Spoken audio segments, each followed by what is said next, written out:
Radio Generation, the home of urban soul.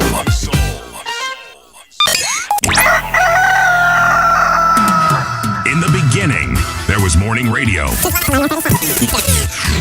But now there is Radio Generation's The People's Breakfast, curious and bold, getting facts from the shadows. That's what it is. Now, as the city wakes and secrets stir, a bright new voice shines. The People's Breakfast, your morning, your voice, your journey. Good morning. Good morning, my neighbor. Welcome to the home of hard truths and bold insights, Radio Generation. A very good morning to you. Welcome to Radio Generation. It is now 1 minute past 6 o'clock. I hope wherever you are doing great. You've had your breakfast. If you've not, well, karibu tena sana. Let's do it together. Tell us what you're having also. Are you having coffee? Are you a tea person? Are you a uji person? Ama unakunywangele uji President Uhuru Kenyatta alituambia during, was it Mashujaa Day? No, it was during the memorial service for the late Honorable Raila Amolo Odinga. So why don't you let us know what kind of breakfast you do have. Let us know your location. We're in Garissa, by the way, in case you didn't know. 89.5 FM is our frequency as far as that area code is concerned. Absolutely lovely people to be talking to. So if you're in that area code, why don't you let us know your name and exactly where in Garissa County you are so that we can give you a proper shout out. Also, it is the first month of the year. Are you celebrating your birthday, your anniversary, whatever it is, we'd like to know so we can know who exactly it is we're engaging. In a short while, we shall be giving you the traffic updates, letting you know what's happening on the roads of Nairobi, Mombasa, na kwingineko ambako labda kunaweza kuwa kumetokezea an issue or two, so we can let the country know. I'll see you in studio. I'm with City Muga. City, habari asubuhi waambaje? Salama baba, uko mzima? Mimi niko salama kabisa. Sina complaint yoyote. Tunashukuru Mungu, tuliamka vyema. Over the weekend nilikuwa nimekwambia niko na kahoma, kameanza kupona, at least napumua vyema. It's a reason to give thanks. I agree. Yeah, I was really struggling since Monday. My voice, my breathing, but now I'm glad I can breathe properly. Struggling is good. It means you're alive, man. No, struggling is not good, City. What do you mean? No, it is not good. I don't like struggling. There are some struggles I like. For example, actually, what struggle do I like? Let's go back to the original statement. You don't like struggle. I don't like struggles. Lakini inakaa City ni kama unapenda struggle. Hebu tueleze maybe struggle yenyewe. It's not that I like struggling. It's that I understand that very few things that are meaningful in life are achieved without a struggle. Right. That is what I mean. Yes. There's always a struggle somewhere. All right. If you put it that way, then maybe a struggle once in a while is good. Here and there. Depending on what exactly it is that you're struggling for. Right? Struggling to breathe is not a good thing. No, that isn't a good thing. No matter how you look at it, it is not a good thing. When you wake up in the middle of the night with this choking cough that you can't get rid of, with a syrup, with a tablet, nothing. You have got to sit upright like you're in your 90s trying to grasp for air. Hiyo ni maisha sitaki bwana. Ndio utafika 90 tu. Haya. Hata nisalimie mjama mmoja hapa anaitwa Don Sabwa. Don Sabwa, good morning. Amesema Mbuvi, ask City. Don Sabwa has questions for you, Haya. Mbuvi, ask City. We have either public or private good. Where does the PPP lie? Does it end up serving the people in the right way? How are you, Mbuvi? Well, Don Sabwa, I'm quite well. Thank you for asking. Haya. What happens is this. You then want to take advantage of every economic process or any social, governmental, economic, private. You want to do a 360 on your ability to actually not make sense, but grow whatever idea you have. Okay. The PPP, the public-private partnership, is usually a partnership between the government and private entities. Now, the understanding is that the private entities come in with the money, with the resources, and the public, which is us represented by the government, also have their contribution. Okay? Through our taxes. Through our taxes, through resources like land. That's why it's a partnership. We do our bit, they do their bit. That's why I'm calling it a 360. So instead of the government on its own doing what they do best, you bring in people whose mainstay in life is to make sense of an economy and to make sense of how you can make money. Okay. So you get the best of both worlds. That's the whole point. And the question he asks about public good. Yes. Everything that the government does presumably is supposed to have an end goal of being for the public good. Yes. Okay. Don Sawa, I hope umejibiwa eh? Aya, John Mutua, good morning Mbuvi, just say hi to City. Hi. Mimi ni mtu wa double espresso coffee. Katari ko tuned in. Sio ni mzuri? Amesema ni mtu wa double espresso. You married daddy kabisa. Kitambo nilikuwa naita espresso. What is it? It's espresso. It's not espresso? No, it's espresso. Okay. Everywhere I go, every restaurant I've been to, and I've ordered for one, it's just an espresso. Mimi najua hiyo kitu ni espresso. So, umeniambia it is not espresso, it is espresso. Right. Na kuna wanakwambianga kama wewe umesema yake ni double. So kuna single. In rare cases ukitaka pia utapatiwa triple espresso. Kwa mimi sielewi hizo vitu. So mi huenda nikauliza nataka hawa ya maziwa, then you call it what you want to call it. Yes. Yes. So kuna espresso ni ile concentrated. Kawatungu. Si kawatungu but ni concentrated. Na tofauti iko wapi basi? Sasa hii wameka kama kadogo compared to the amount of coffee. Na kawatungu nafikiria ni tungu kwa sababu gani? Kawatungu si ile ya kosa na kuwekeanga some gingers you want. Yeah, but it's strong coffee. So now this one it's served in a small little teeny little cup. Hii ingine ni black my friend. Yes, it and kawatungu kwa is white. City, si unisikize tu, acha tu ni flow na story. All right. Si ukubali tu story ishe. What you do is you tell me before you start, City, I don't need your opinion on this particular topic. Yeah. So let me just, then I keep quiet and listen to what you have to say and you will not hear my opinion. So the first time I went to a restaurant, to a cafe, and I ordered for an espresso. I ordered because I didn't know what it was. Ulienda hoteli? Nilienda hoteli kwa cafe mkahawa ule hapa Nairobi CBD. Na nikaambia wale majamani aje simu nijenge espresso. I had just gotten a few coins, so I wanted to experience the good life, or what I thought was the good life. So I got into this restaurant and I asked them, see, munijenge espresso. I thought I was going to get something, you know. Ulikuwa unafikiria nini? Nilikuwa nadhani bana nitaletewa kitu kingine noma tena sana. So you essentially ordered something you didn't know. Yes, exactly. And I did that until I found out what a latte is, until I found out what a cappuccino is. So I was ordering these things. I would go to this restaurant and order. Another day I go to another one and order. So nikaitia ile kitu bana, nikaletewa. City kakikombe ka 300 that time. Kakitu kadogo hivi bwana. I felt insulted. I actually, not even insulted, I felt robbed. I almost called that waitress. Nimwambia rudi pale ndani. Kwenda ulete ile kawa yangu umebakisha kule. Unaona hiyo 300 nimekulipa. Nilete kama hizi, kama at the very least sita. Ndio ni feel ni kama nimespend money hapa ndani. I hope she told you fanya hivi ukicross barabara unaona pale hiyo 300 haki itakuwa brika mzima. Nenda pale. Walai tena. Yes. Anyway, that was my experience. We also have Sungura Yonis amesema, ask City to teach us how to name. Ask City to teach us how the name Kenya came about. Okay. Do you know how Kenya came about? Well, I'll tell him. Tuendelee na story tu. Oh, sawa. No, leo ni kuongelelea kile kitu ambacho ni significant siku ya leo, ambayo ni tarehe 8 mwezi wa kwanza wa mwaka. That is the first month, 8th of the first month. And what is significant about today? Well, let me tell you.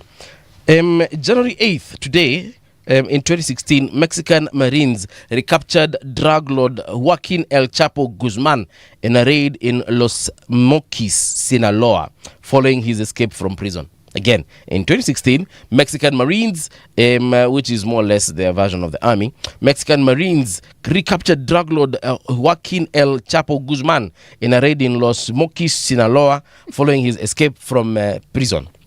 Have you watched Narcos? I started, then I gave up. Why?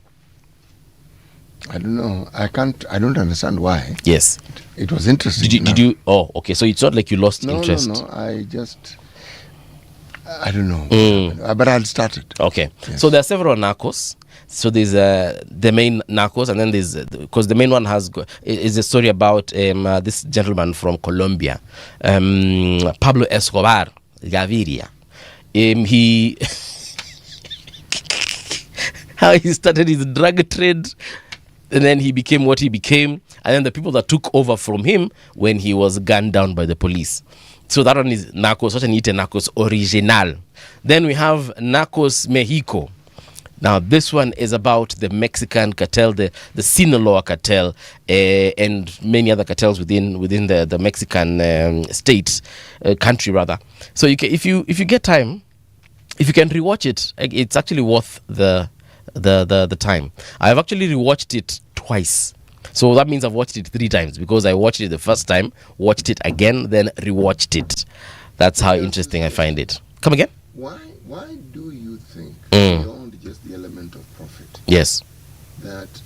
Have you turned away from your mic, or your mic has gone? Not turned away from that. All right, so something has happened to that thing again. And I've not touched it. There we go now. I can hear you. Sorry, come again. I was saying... Yes. From the movies about the narcotics trade that you have watched, what is it that you would say they depict or portray as the reason why, beyond profit, it is such a thriving business? Beyond profit? The ruthlessness, maybe? Yeah. The no-nonsense approach that the cartel leaders take. Those guys, Bana, they do not respect anything or anyone apart from money. So whether it's government officials, whether it's the military, whether it's the police, whether it's civilians, whether it's their own brothers and sisters, those guys will stop at nothing to make a profit. And they will kill you if they have to. They will kill their own mothers to make a profit if they have to. That's the only reason I think that trade is thriving as much. But of course, when you watch the movies, or rather those programs, you will see that to some extent there's government influence and probably even government help in one way or another. Okay. Yeah. That is the reason they're thriving in the way they are. How can you have a civilian paramilitary outfit? The government has got what I thought was monopoly of violence, but they are being over violated, for lack of a better word, by private entities. For me, that's crazy, man. You know what happens? Any security in a country has very little to do with the police force. Very little. If the public does not support what we refer to as the security apparatus, there will be no security. And the way you acquire that security is when people understand that they have an opportunity to make a living. Then their minds will not stray to other nefarious activities in an attempt to earn a living. Okay? Now, high walls don't guarantee security. In fact, it's like an imprisonment. Yes. If you have very, very high walls and people enter your compound, nobody will actually know what is happening in your compound. They will not know. You may shout and it will not go beyond your wall. What am I saying? I am saying that any time you find criminal activity is on the increase, or organized crime has decided to also have a footprint in any security apparatus, it means what is considered to be the security apparatus, in my opinion, who are the citizenry, are unhappy, because they are the ones who accommodate these entities. Okay. A criminal enterprise cannot survive if the public doesn't support it. Yes. And the public, like I said, some of these cartel leaders, they have collaborated very well with the public. They do. Yeah. To a point whereby children as young as 3-4 years old are what I would call informants. They literally inform the cartel leaders where the police are. They even inform on their own relatives. Like a child as young as 4 years old comes to CT, assuming CT is a cartel leader, and amwambia CT, I saw my mom yesterday talking to the police and they had them mention your name. Na anapatiwa peremende na anafurahi sana, ameenda ameshtaki mama yake to some stranger huko nje. Yeah, so it's crazy. Anyway, that's that. That is the significant thing that happened in history. In 2016, Mexican Marines recaptured the drug lord Joaquim El Chapo Guzman. And how did that change After they captured him and imprisoned him. The guy has been captured, I think, 4 times and escaped all times. Yeah, so how do you escape? It means there are people who enable him to escape, isn't it? Yes. And they work within the system. When you're so rich that even Forbes categorizes a drug lord as a billionaire because of how much money they turn over in a day, how much money they make in a day. Forbes yenyewe inasema we are not even sure how much this guy is worth, but we are certain it's upwards of 10 billion. Yes, Yeah. how much money they make and how many lives they also destroy. Exactly. As they make their money. Yes. So when you have that kind of money, city, no prison on earth can hold you. Especially if you're a criminal. Yes, if you're a criminal, you will pay judges, you will pay prison officers, you pay ministers, and then it's not just about payment. It's also about intimidation. You tell CT, shika hii pesa ama nikuue. So you make a choice. Either way, I'm leaving this prison. It's either I'm living through you or over your dead body, but I am leaving. So you make a choice. Okay. Yeah. Tupatie methali. We are still in the Sudan. Yeah. Okay? Sudan. Yeah, Sudan. My friend. One of the things that is a tragedy of what you call self-interest, Yes. not with reference to the leaders of this continent, but to the leaders of this continent who allow themselves to be influenced by interests other than that of their own country. Yes. These problems in the Sudan, in a time gone by, it was the Sudanese squabbling and fighting among themselves. By the time Bashir ruled for 30 years, 30 years is a long time for somebody It to be is. president. Yeah. Okay? Yeah. It means he had found a way of making the country grow. Yeah. Now, immediately after that man left, God Almighty, Everything went to everything has hell. it has continued to go to the dogs. Just like they've gone back to that earlier time when I was telling you about, okay, in the 1970s, late 60s and 70s, where now every other time there's some coup or the other, and there's always some coup attempt. But the point I'm making is, but now, the fundamental difference that other countries are interfering because of the resources they have. The interference that we had in those early days were probably from the colonizer or the commercial interests that people from the colonizer's country had in it. But now, the commercial interests have grown. Those who have commercial interests in these countries are many.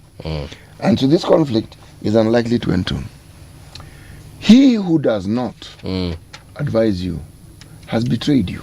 He who doesn't advise you has betrayed you. Yes. That is a proverb. Totally agree with you. Unajua kuna watu wanakuonanga hivi hata mkitoka kwa nyumba na hawatakuambia kama maybe nywele yako haijachanuliwa. Hawatakuambia kama unaishi na mtu lakini hakuambii kama unaweza kuwa na halitosis, yani mdomo unanuka. So kama wakupatia advice wakwambia bro, si fanya kitu, then they have betrayed you, because everyone out there is looking at you thinking so if they don't advise you, then they have betrayed you. Indeed they have. Yeah. Yes. Absolutely lovely.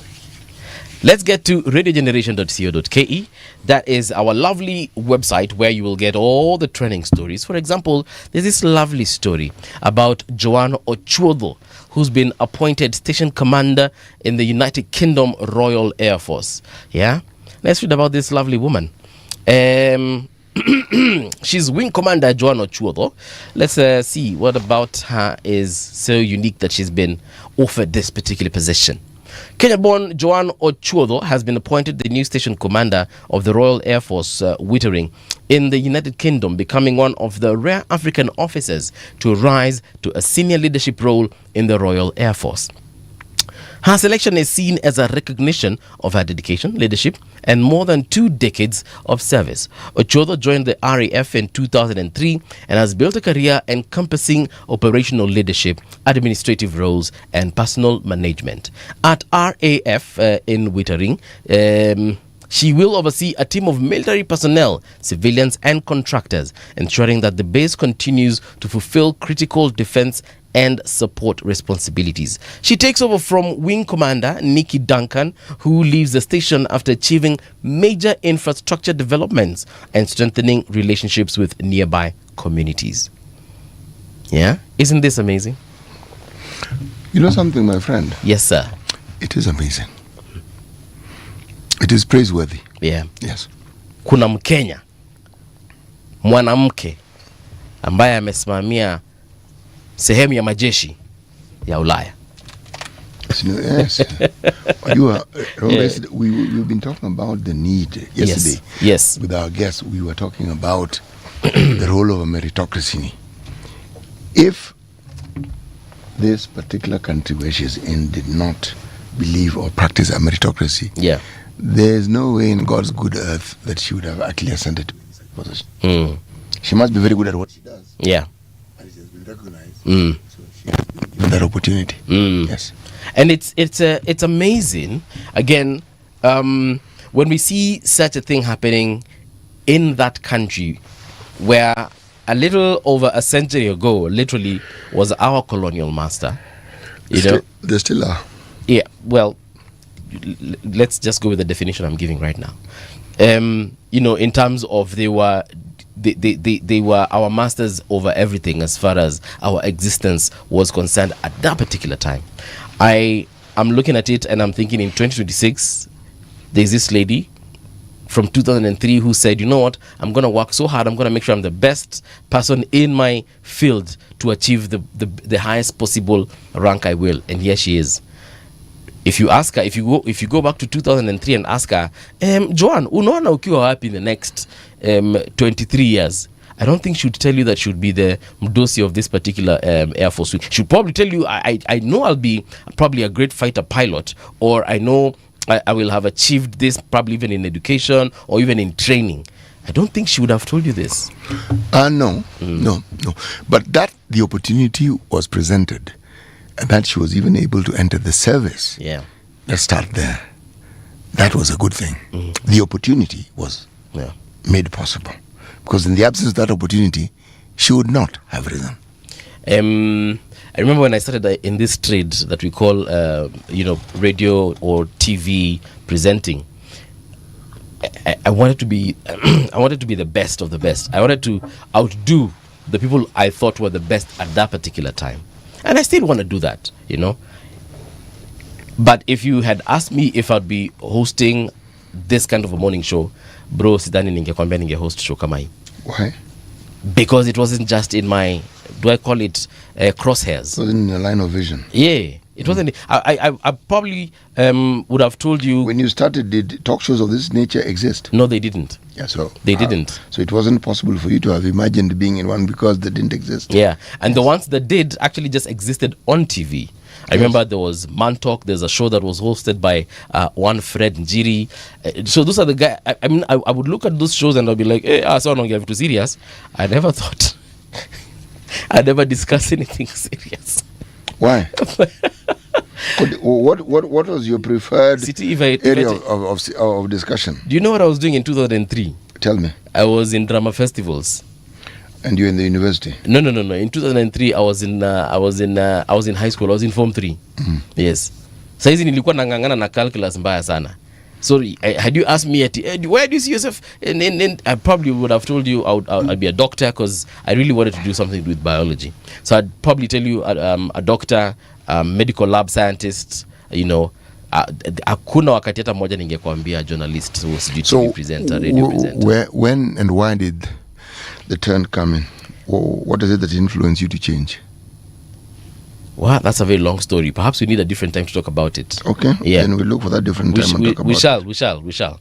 Yeah, I'll invite you to my podcast. We'll talk about it. But yes, you may. Yeah. So a big shout out to this lady Joan Ochuodo. Congratulations. Sijui kama atatusikia lakini akitu mkimpata mumpatie clip mwambie tumemwambia good job kule kwa the king. Sasa hii imeenda wapi? Oh yeah, here we are. All right, let's check out another story here. Again, if you're wondering where that story is, you can check it out on radiogeneration.co.ke. Duale pushes for inclusive CBA and tightens rules on foreign doctors. Health Cabinet Secretary Aden Duale has moved to clarify the status of the long-awaited collective bargaining agreement for clinical officers while outlining key policy shifts affecting universal health coverage, that is their staff, and the engagement of foreign doctors. In a detailed statement on Wednesday, Duale said the CBA currently ready for signing applies only to about 150 clinical officers employed directly by the Ministry of Health, a small fraction of the country's clinical workforce. City, we sat here with the chairman of KUKO, that is the Kenya Union of Clinical Officers. Called Peterson. We also sat with their Secretary General. We did. And what they told us and what we are reading here, and I actually watched what the CS said yesterday on news, two different things. So who is saying the truth, who's lying? Why must it be or that? Or are they two different truths? No. The truth has a tendency of not having variations. That's why it's called the truth. Okay. What has variations is the interpretation of the truths. Okay. Yes. Could it be a situation whereby I'm calling you CT and another one is calling you Muga? We just don't agree it's CT Muga. Yes. The CBA is one document, not 10 documents. Yes.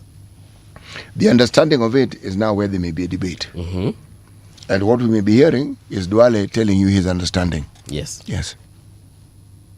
But remember, by the time it is penned and ready for signature, everything that is in that particular document has been agreed upon.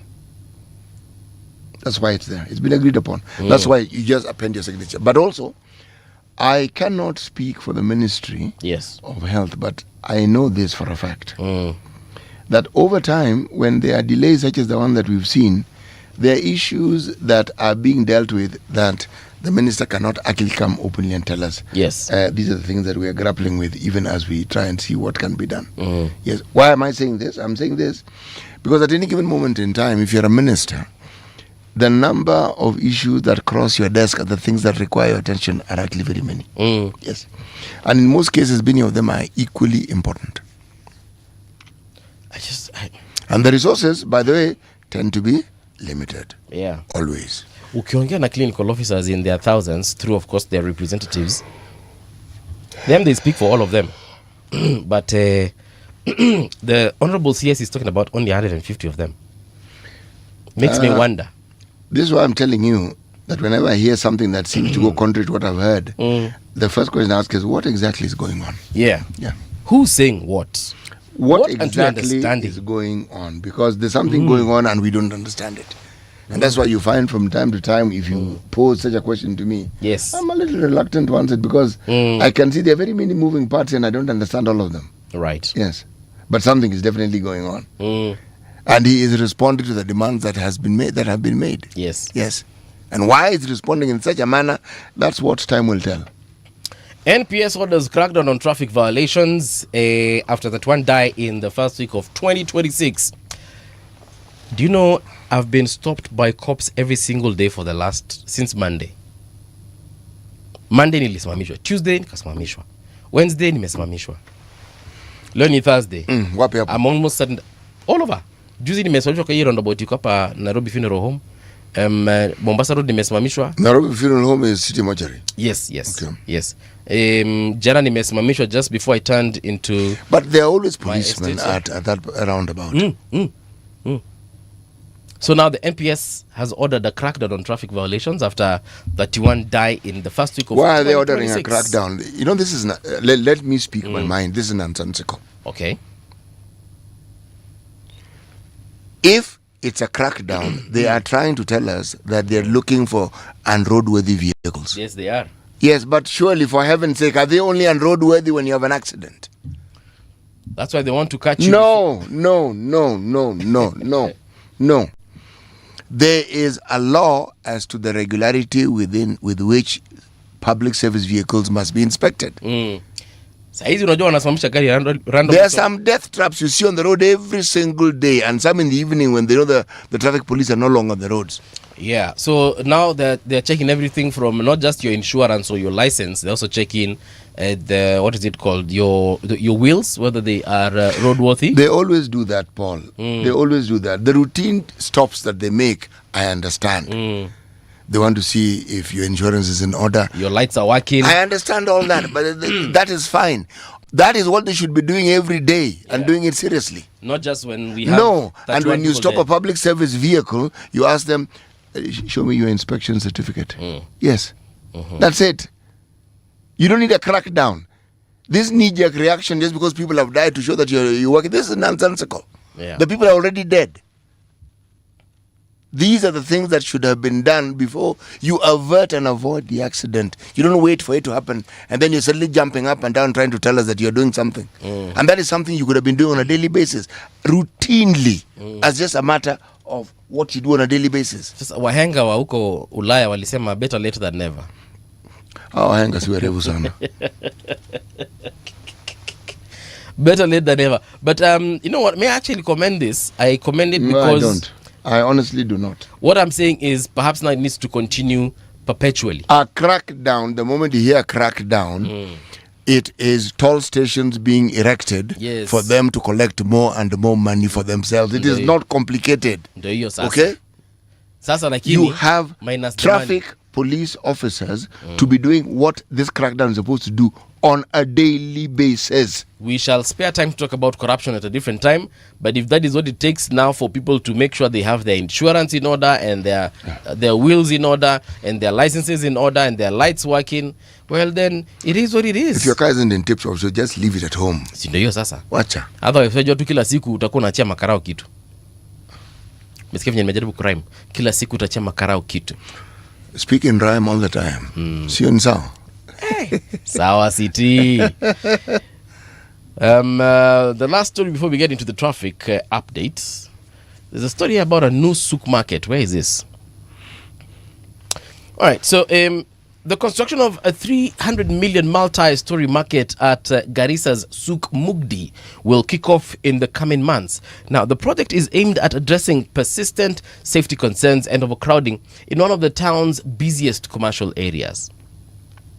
Now, the budget for the market has been approved and the contract awarded, according to the constituency's MP, retired Major Deco Barrow, who visited the site to engage traders. Now, Souk Mugdi has long been associated with congestion and repeated fire incidents, leaving traders vulnerable to losses and disruption. An inferno, which broke out in the market in 2025, destroyed stalls and goods worth millions of shillings. It left many traders stranded and forced to operate in the open under harsh weather conditions. Garissa Township constituency legislator, that is retired Major Deco Barrow, said that the new facility will provide a more orderly and resilient trading environment while restoring confidence among small business owners. So, big shout out to them, and we wish them all the best. Let's see how this pans out. I can see there are some very nice things they're selling in that particular market. This is a current photo that I'm looking at. Kuna nyanya pale, naona wako na tusukuma pale. Yeah, wacha wajengewe hii makao ili waweze kujimudi au namna gani. Let's check out what's happening on the traffic as far as Nairobi is concerned. Tukiendelea na mbele niwaambie kwingine kuna kaa namna gani. Traffic. I'm looking at the map of Kilimani area. Nothing much as far as traffic is concerned. A few pockets here. Ya center pale kwa roundabout kuna ka traffic kidogo. Roundabout ya Lenana Road mali imekuja kushikana na Cotton Avenue. There is absolutely no traffic at all. You guys are moving quite well. Chaka Road looking good at this particular minute. Agwings Kodek looking fantastic. Let's get deep into Kibra. Hamuna shida yote kule Kibra yani area. And everything is moving quite well. If I zoom out and get onto Olenguruoni Road, things are looking good as well. However, the roundabout around this is where Cotton Avenue and Olenguruoni kameshikana kidogo, but that is because you are joining the roundabout. But beyond that, everything else is looking fantastic. Siaya Road also looking good at this particular minute. I just change the layers here and then take a closer look at Dennis Street. You guys are moving quite well. Agwings Kodek also looking good. Gong Road entirety looking good, apart from the few pockets across places just like the roundabout. For example, hii roundabout ni gani ya Nairobi Funeral Home kameshikana kidogo, lakini not looking bad. This is Kilimani Ring Road, also looking kind of tricky at this particular minute, but everything else looks to be flowing. Cabernet Close, nothing to complain about there. The bypasses, Southern Bypass looking good, Eastern Bypass as well, no problems to report there. If I check out, where is this? Muthaiga, pale Muthaiga Square, as you're joining Pangani, bumper to bumper. This one actually is literally at a standstill. About a 15-minute delay if you're heading towards that direction. But moving back, Utalii Hotel, Survey area, nini inakaiko sawa. Outer Ring Road, no complaints as well coming through. Komarok Road, as you're joining Outer Ring Road, Juja Road, that roundabout is bumper to bumper at this particular hour. Kangundo Road, no complaints coming through. But if there's an incident there, you can let me know. I'm looking at this road is called Kayole Spine Road. No complaints coming through. Nikizoom out niende kidogo Mombasani kule. Mombasa wanasema ya kwamba nikiangalia barabara zenyu hazina shida yoyote. Isingalikuwa pale Kongowea Market hapo kidogo sababu magari yanaegemea pale. Lazima kutakuwa na msongamano kidogo. New Nyali Bridge as well. That particular area bumper to bumper as you're joining Sheikh Abdullah Road. And then there is where is this now? Let me see this road. Oh yeah, Mungala Road also bumper to bumper at this particular minute. Anything of significance you think I should know, please let me know and I'll definitely give you a shout out. Traffic on Radio Generation. All right, so as we get into some stories here, I'm looking at something I've just been sent for. In the which paper? It's not a paper. Ednah is trying to tell me about a story here, but I'll investigate it kidogo before I get back to it, and then we shall talk about it in a short while. But City Muga, tuanze na magazeti. Nation. Yes, sir. Nation. Yes. There's an interesting piece of news here. Huh? The petition that was taken to court by the senator, yes, who represents Busia County, Okiom Tata, yes, and 8 others, they are petitioning that this is what they plead. They're saying that between 2014 and 2015 and between 2024 and 2025, there's some 6.9 trillion that was borrowed by the government, and they are arguing that the borrowing was made without mandatory parliamentary approval, yes, and assent by the president through relevant appropriation acts. Okay. Now, the Attorney General, Dorcas Oduor, right, and Parliament have opposed the petition, arguing that it will interfere with the ongoing probe on the same being conducted by the Auditor General. That the application pending in the petition shall be subsumed and heard within the trial of the petition, the court said, and directed the petitioner to serve the direction through a newspaper advertisement ahead of the hearing on March the 10th. Okay? So there is movement now regarding what we refer to as odious debts. Yes. That actually is the headline of this particular article in The Nation, and the piece has been written by a gentleman by the name of Sam Kiplagat, who is a court reporter. Okay? Okay. Right. Also in the news, we are talking about the Daily Nation here, not just news in general. Okay.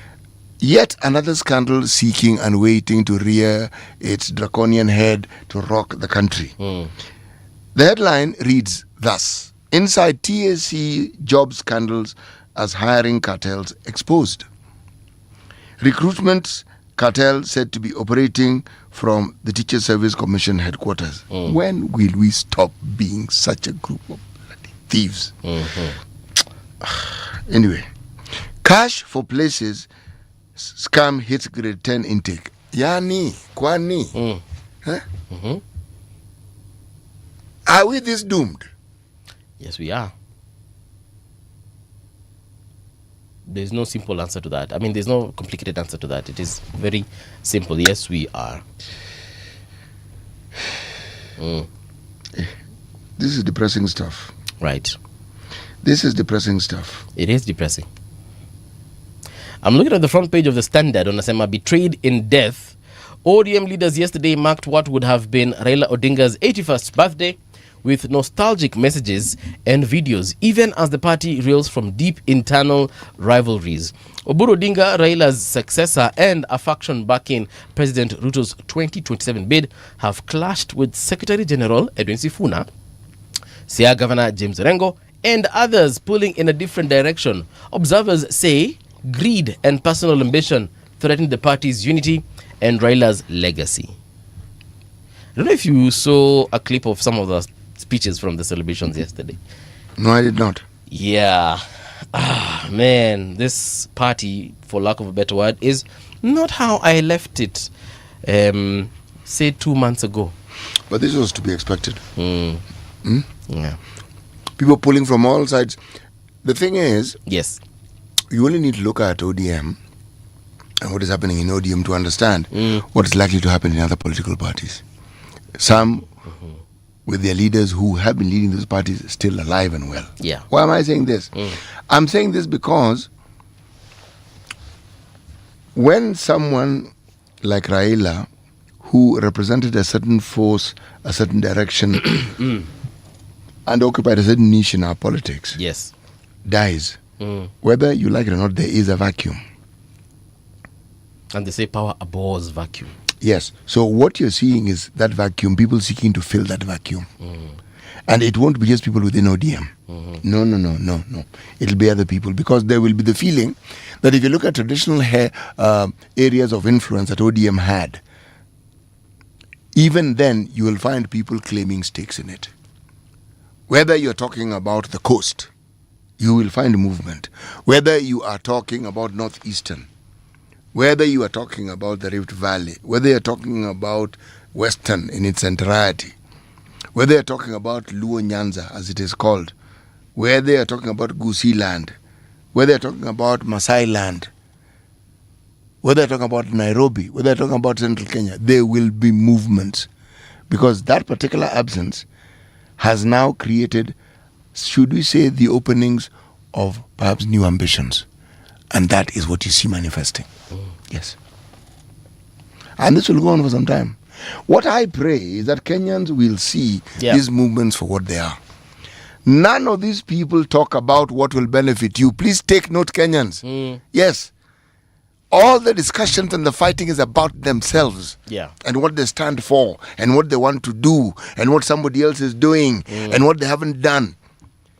When you have an opposition, a group that calls out the opposition, and their entire process of campaigning is based on bringing down the sitting president.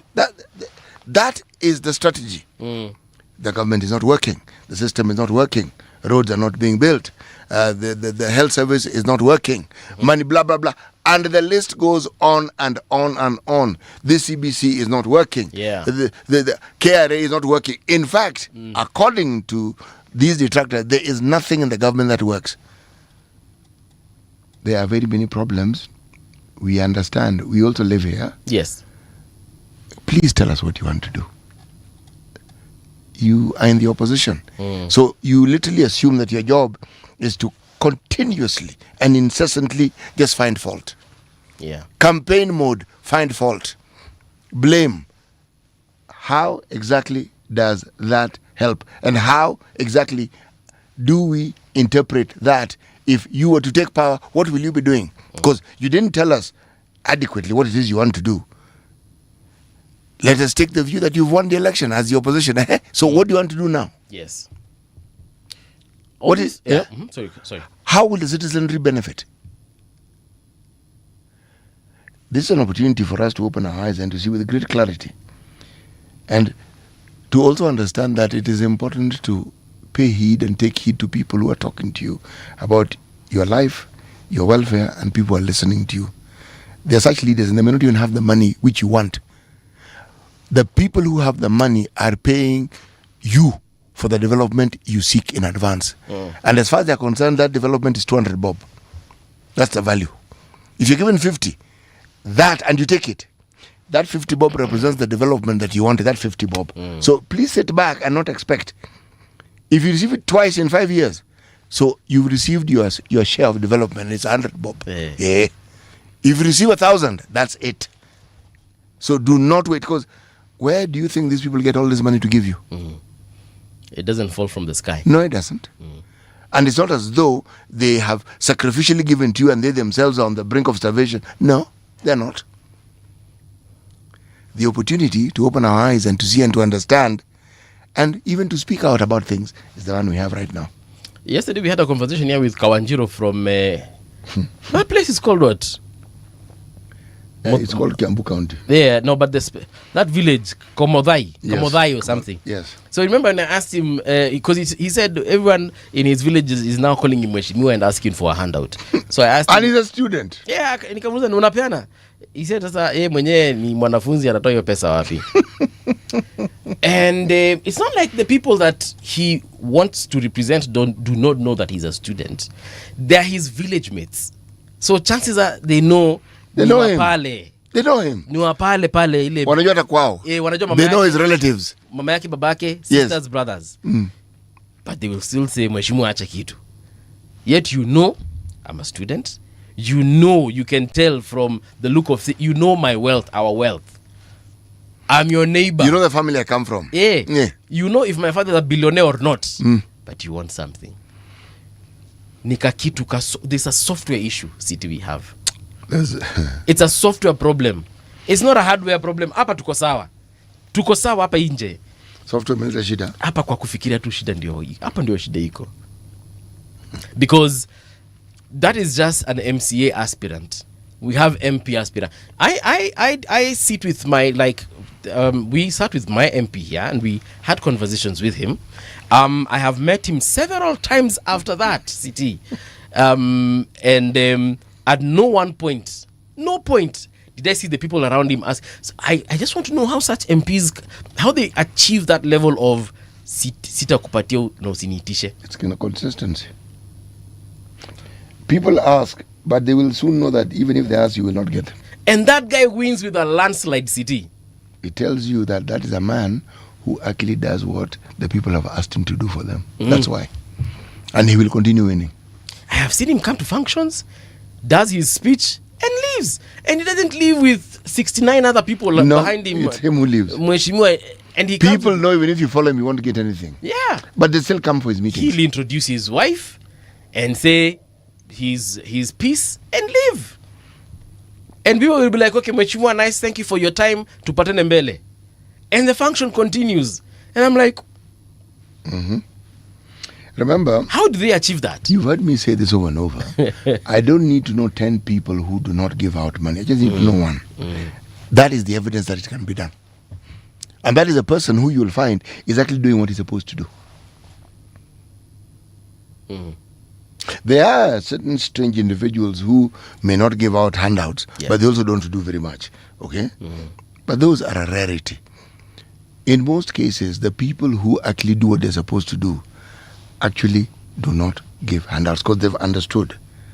This is how you get people to stop thinking of what they should do and focus on hand-to-mouth existence. Yeah. Yes.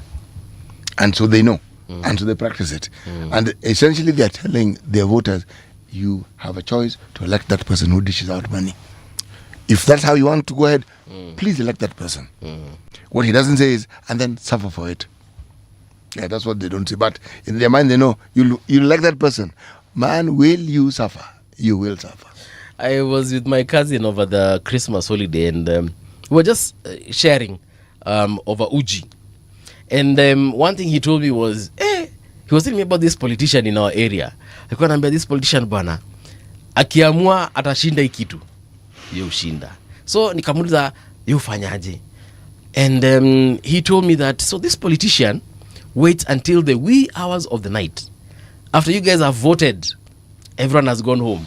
You guys are waiting for the ballot to be counted. This politician shows up and sorts everyone in that polling station. And I was like, and we laughed about it, but it made me feel sad because it made me feel bad for democracy. Imagine there's someone who woke up at 4 a.m., walked across the constituency or the county or whatever, the ward, to come and vote. And that person's vote means nothing because a certain politician has decided that is how they operate. You think we laugh about it because sometimes tragedy, it's comedy. Yeah, it's tragic comedy because I still recall in the early days when multipartyism had just descended upon us and the votes were counted at a district headquarters, okay? And physically counted and everybody there, returning officers, agents, and it's counted. so and so. You say, yes, okay, seal, weka kando. There's one incident that I have never forgotten about, because it marked what I consider to be a trend-setting activity that was later to act as a blueprint for other such deeds. A certain gentleman who was then the minister was clearly losing as the votes were being counted. Suddenly, all the lights went off and gunshots rang in the air. People out. I already know where this story is going. Out! People took off. Missing. When they came back, suddenly there were more ballot boxes than there were before the lights went out. The outcome now you could tell. How do we run politics in this country like you that? You think it started then? The first election after independence, when KPU was formed, and people who had been in Kanu crossed the aisle. So we had an election, a by-election, so to speak. I was then a young person studying in Nakuru. Those days we were a bit more basic and a little more open. Ballot boxes were being found in Joro River. Floating. Away. So it didn't start now. When are we going to have like proper free, fair elections? The election process that we have, the voting process is free and fair. Yes. By and large. That is not the problem. We actually do have free and fair elections. We actually vote for the people we want to vote for. Very rarely do you hear of commotions when people are voting. Yeah. Very rarely. But even in instances like we witnessed during the by-elections, where certain politicians show up and then give you something when to vote. No, a by-election is stranger. That process involves few stations. It involves few locations. So there's a lot that can be done in a by-election. Then in a national election, that will not be possible. You hear of places where people try that. We've heard. But there are minority cases. Most instances, if people are to bribe, they had been bribed before, hopefully. Yeah. Every once in a while you hear of somebody who is outside the polling station dishing out money. And the police are there watching. It's like they're waiting for their turn. Yeah. Now, they are protecting that process. That bribing process. I don't thought of it that way, but they are protecting that process. Now, those are also few. By and large, we actually do elect the people we want to elect. Our problem in the election, and to understand it, you only need to look at the number of cases where people take the matter of the outcome to court. That is what tells you that the vast majority of the people understand, people voted correctly. So we do have free and fair elections. Okay. However, when it comes to the presidential election, that's where the maths doesn't math at all. Yes. At all. That's where the problem is. For example, I'm sure you've seen this, the drama between, when Sifuna said that the sub money that was given by former President Uhuru, $500 million, to pay for agents, and not a single coin was disbursed. And to one a other single individual's agent. name has been mentioned. Yeah, of course, they mentioned Honorable Junet Mohammed. They mentioned former CS Musheru, and they also mentioned, my God, I'm forgetting this other person. But yeah, 3 people were mentioned. Professor Makau Mutua. Those are the 3 people that were mentioned. What I wonder is, yes, that's the easy part. I'd like someone to explain to me how this happened.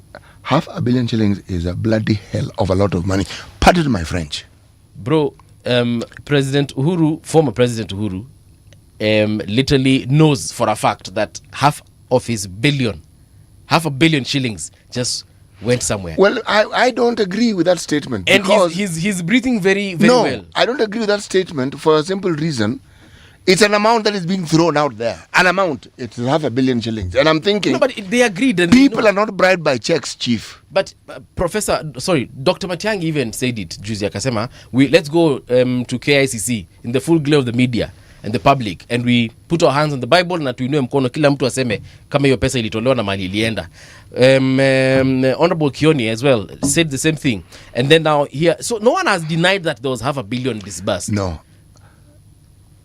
So we know for a fact. No, it is not a fact. We know for a fact there was $500 million. No, we do not know. We know for a fact that people have mentioned $500 million. That's what we know for a fact. We do not know for a fact that $500 million. Where in on earth do you hear of people standing up and saying, I was bribed? Admitting the public that they are bribed? Of course they won't. No, it wasn't a bribe. It was campaign money. I am giving the campaign money involves money to bribe people with, for heaven's sake. No, CT, what we are talking about here specifically, we're not talking about the money that was dished out as bribes. We are talking about money that was to be paid to, say, Paul Mungala Mbuvi, who was supposed to be an agent of Azimio at the time. Okay? So that is legit money. Paul, have you been involved in an electoral process in this country? I've voted several times. No. Beyond you voting, involved in a campaign and so forth. Apart from voting and reporting on it, no. Talk to people who get involved in it, and then you'll understand why I'm asking these questions. Okay. The figure has been mentioned. That's it. The point here, CT, I'm trying to make is that there are millions of shillings that President Uhuru Kenyatta alisema hii pesa shikeni hivi. Mwende mfanye nini? Mwende mupatie watu wanaitwa agents.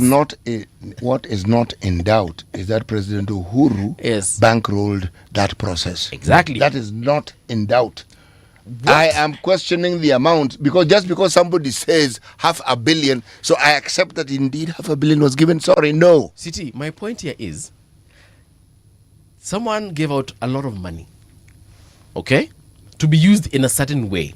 And we are hearing of a situation whereby it might not have been used in the way that it was supposed to be used. And they're very much okay. Me, look at President Uhuru in functions. He's smiling, he's laughing, dancing, and he's okay. City mimi saizi nikupatie 1,000 tusikizane wenu ninunulie kahawa na usinunue kahawa. Hii show itafanyika City. Then my advice to you is don't give me 1,000 shillings. To buy you coffee. Nikupatie 500 shillings. Tusikizane ndo ununue nyama choma tukule. And then you don't buy nyama choma. City, we are not going to live in peace. What I'm saying is this. There are things that are said. Yeah. There's no Bible for us to place our hands on. This thing is a simple matter. Yeah. If the money was transferred to a certain account, there's documentation for it. You don't need to swear on anybody's Bible. Just show the documentation and say, this is the money which was sent. That's it. And we will not be debating it. But people are just talking about, this was given, this was given. And these are politicians, first of all. Nah.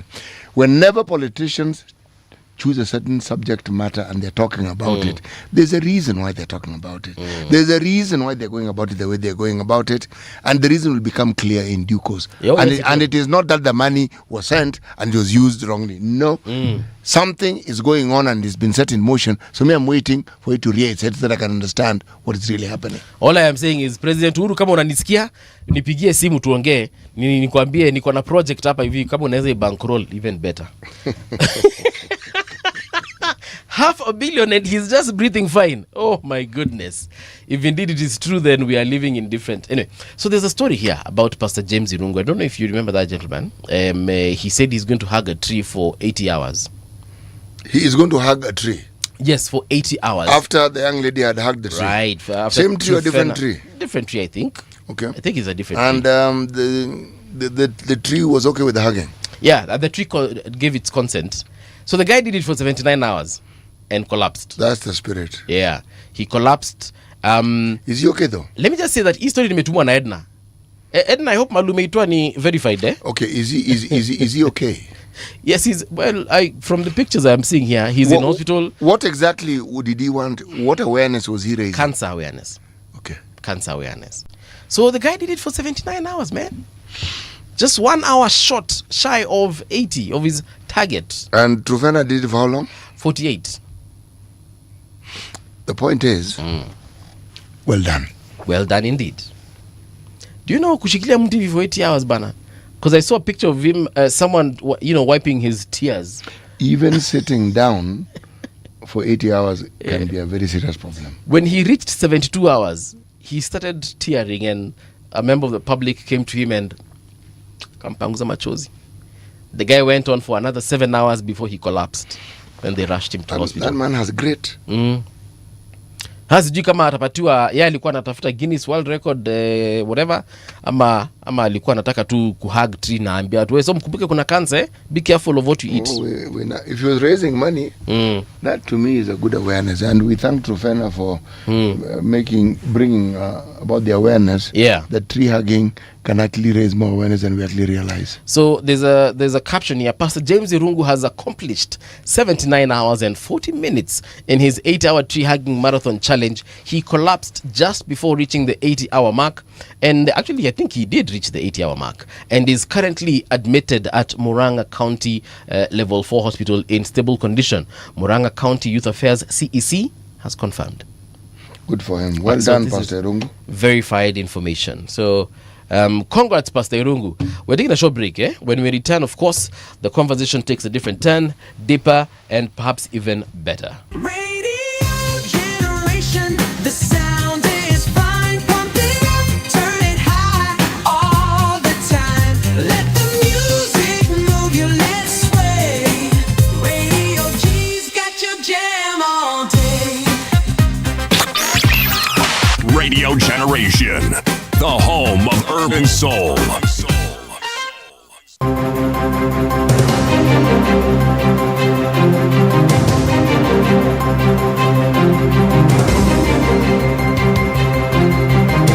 This is the Radio Generation News. Good morning, I'm Winnie Maganga. Health Cabinet Secretary Ednah has clarified that the long-awaited CBA for clinical officers applies only to about 150 officers employed directly by the Ministry of Health. He says this is a small fraction of the more than 33,000 clinical officers working mainly in county, private, faith-based and referral hospitals across the country. Duale cautioned that the existing agreement risks benefiting only a select group unless it is broadened.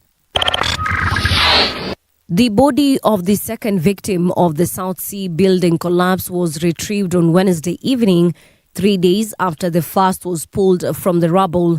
Lands Public Works CS Alice Wahome has warned of tough action against those found criminally culpable. This comes as investigations into the cause of the collapse continue. There are people who will have to carry the responsibility and the burden of punishment. Ndio wawe tu kama wawe pia funzo, and we know that sometimes the government has said we shall leave no stone unturned. This stone will have to be turned. The county did the last maybe nail, put the last nail on the, what do you call it, coffin. They may want to defend them, but that is an area that we shall tell the public what happened. The County Government Workers Union has issued a 7-day ultimatum to the Council of Governors and the Salaries and Remuneration Commission to include county employees in the new salary review. Failure to do so, the union says, will trigger an industrial strike across all 47 counties. Union Secretary General Robert Duba accused the Council of Governors of politicizing the wage issue and questioned why county workers were excluded from recent SRC salary review. That we suspect we are reaching a time in the history of this country where wages and salaries are being used for politics. It's a tragedy where county governors wants to say, if I don't pay my people, it's not my business. The backlash will be on the national government, not on us. They are the ones who are not giving us the money. From records available, we are not from space, we are citizens here. We are directly interested parties and stakeholders in these finances of the counties. Nairobi Senator and ODM Secretary General Edwin Sifuna has sought to assure party members that he will not be the source of division within the party. He has pledged to engage in dialogue with all leaders as part of efforts to end ongoing infighting. Speaking in response to an appeal by Mama Ida Odinga for unity and consultation within ODM, Sifuna said he had taken her words to heart and was committed to preserving the party's cohesion in line with the values of its late leader Raila Odinga. Advice that you've given.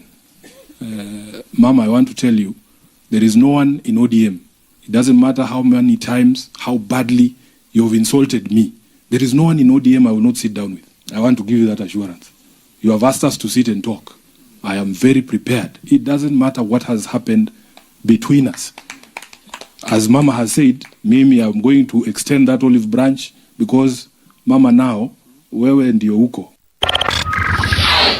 A U.S. immigration agent fatally shot a 37-year-old woman on Wednesday in the city of Minneapolis. However, the details of what led up to the incident have left a wise charm between federal and the local government officials. Trump administration officials claim the woman, identified as Renee Nicole Good, was a violent rioter attempting to run over immigration and customs enforcement agents when one agent fired defensive shots into a vehicle.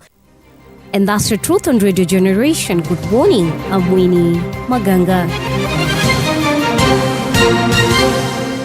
The views and opinions expressed on this program are those of the guests and do not necessarily reflect the views of Radio Generation. Radio Generation assumes no responsibility or liability for the interviewee's views. This is Radio Generation. In the beginning, there was morning radio. But now there is Radio Generation's The People's Breakfast, curious and bold, getting facts from the shadows. That's what it is. Now, as the city wakes and secrets stir, a bright new voice shines. The People's Breakfast, your morning, your voice, your journey. Good morning. Good morning, my neighbor. Welcome to the home of hard truths and bold insights, Radio Generation.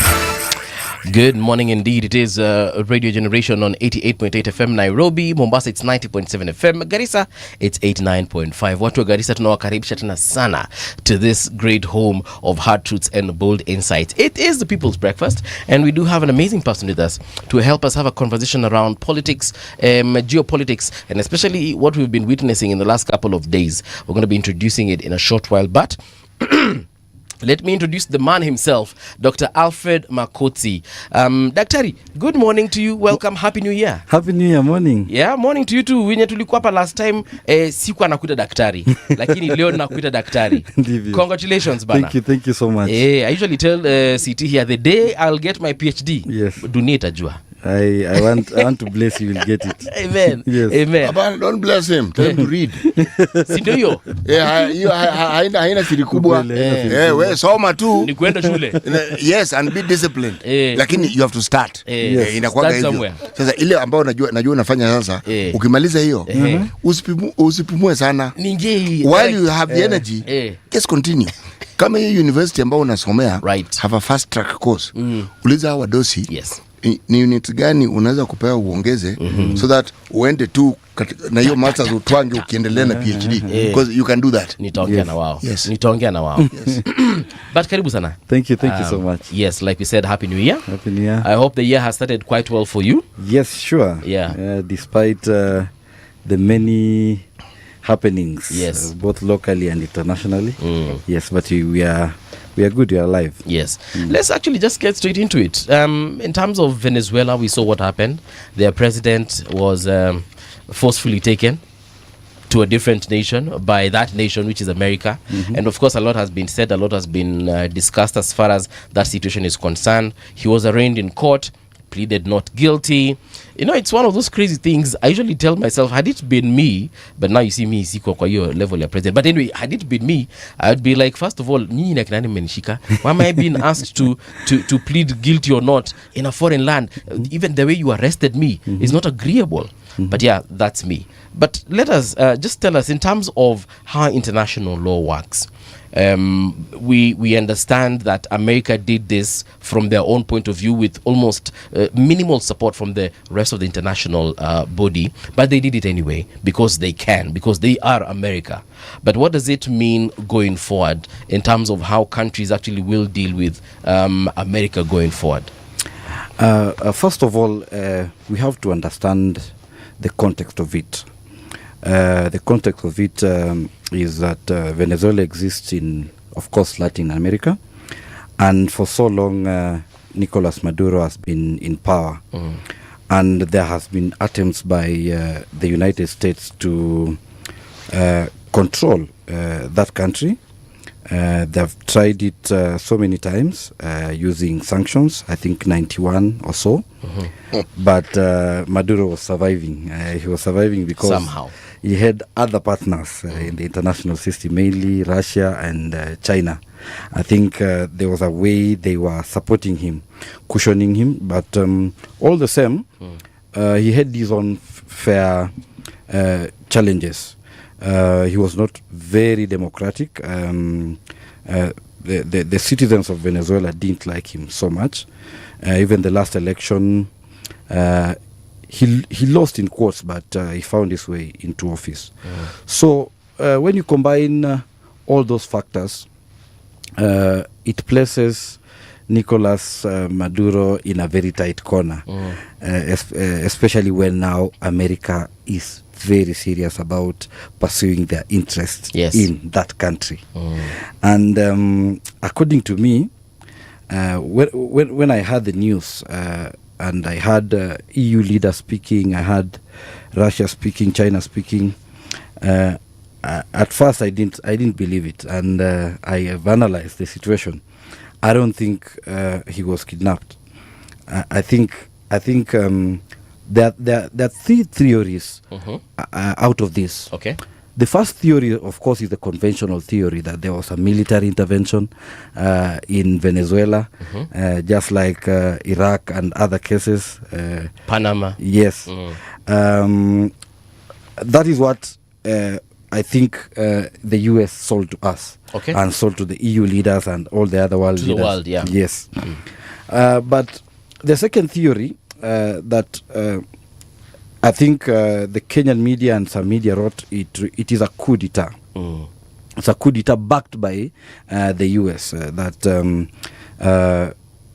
Maduro had fallen out with most of the leaders in Venezuela, and they handed him over to the US, because when you look at the internal politics of Venezuela, even after Maduro has been taken away by the US, no army general has been sacked, the vice president is still intact, heads are not rolling in that country. It means that they somehow agree to the actions, or nobody is taking responsibility of the president's protection. That is the end point of it. But the third theory, in which I completely align with, is that this, I think, in the current international arena, both a coup d'etat could backfire and a military intervention could backfire.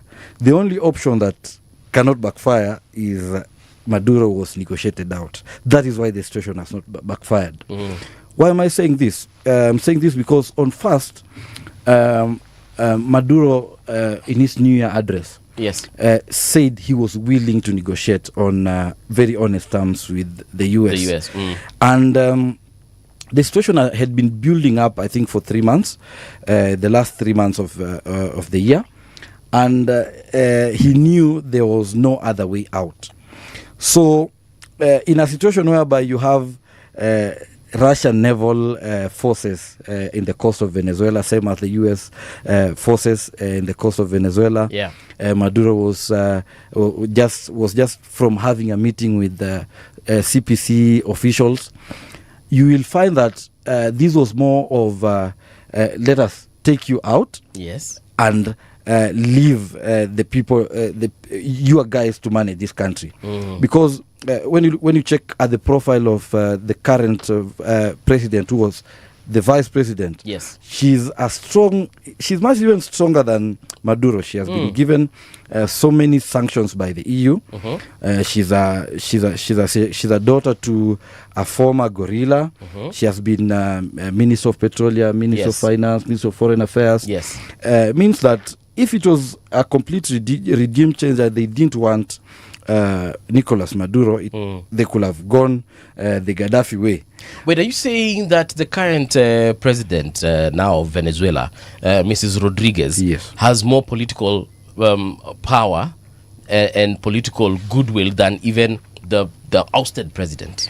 I tend to think so. I don't think he has so much that as Nicolas Maduro. But what I'm trying to say that he's not a political novice. Okay. She's very experienced. In fact, she served Hugo Chavez as chief of staff. Then she served as minister for finance, minister for oil. And when you look at her profile, she has been one of the very key leaders who are negotiating on Venezuela oil at the international stocks. It means that she is deep rooted in international politics. Yes. There is nothing she's learning. And just yesterday, she considered giving the US, I think, 50 million barrels of oil. Right. The president of America, Trump, said it's between 30 and to 50 million barrels. Yes. So it means that there were negotiations prior to. The only thing that could qualify this theory is that if the charges that Nicolas Maduro is charged with lead to a death sentence, but if they lead to a long life sentence, I think he can survive that. Let's just actually pause there for a second, because there's something you've said a few sentences back, that perhaps this was negotiated prior. And I'm looking at it as so let's say we're in this studio, the three of us, and then suddenly thieves break in here with guns. They've come, now wamekuja suddenly. We did not expect those folks to come in with the guns and perhaps even other crude weapons. I think we have very little negotiation to do there. It's nipatie simu unapeana, leta wallet unapeana. There's no time for lakini unajua yacha nipige bibi yangu. No, leta simu peana. So for the current president of Venezuela, Mrs. Rodriguez, she really doesn't have much to negotiate with here, because they have shown that they can come in and take whatever they want. I don't think so. I don't think the United States at this current moment is willing to destabilize Venezuela. The international, no, not really Venezuela, the international order. Okay. The Russian ships were already at the shore.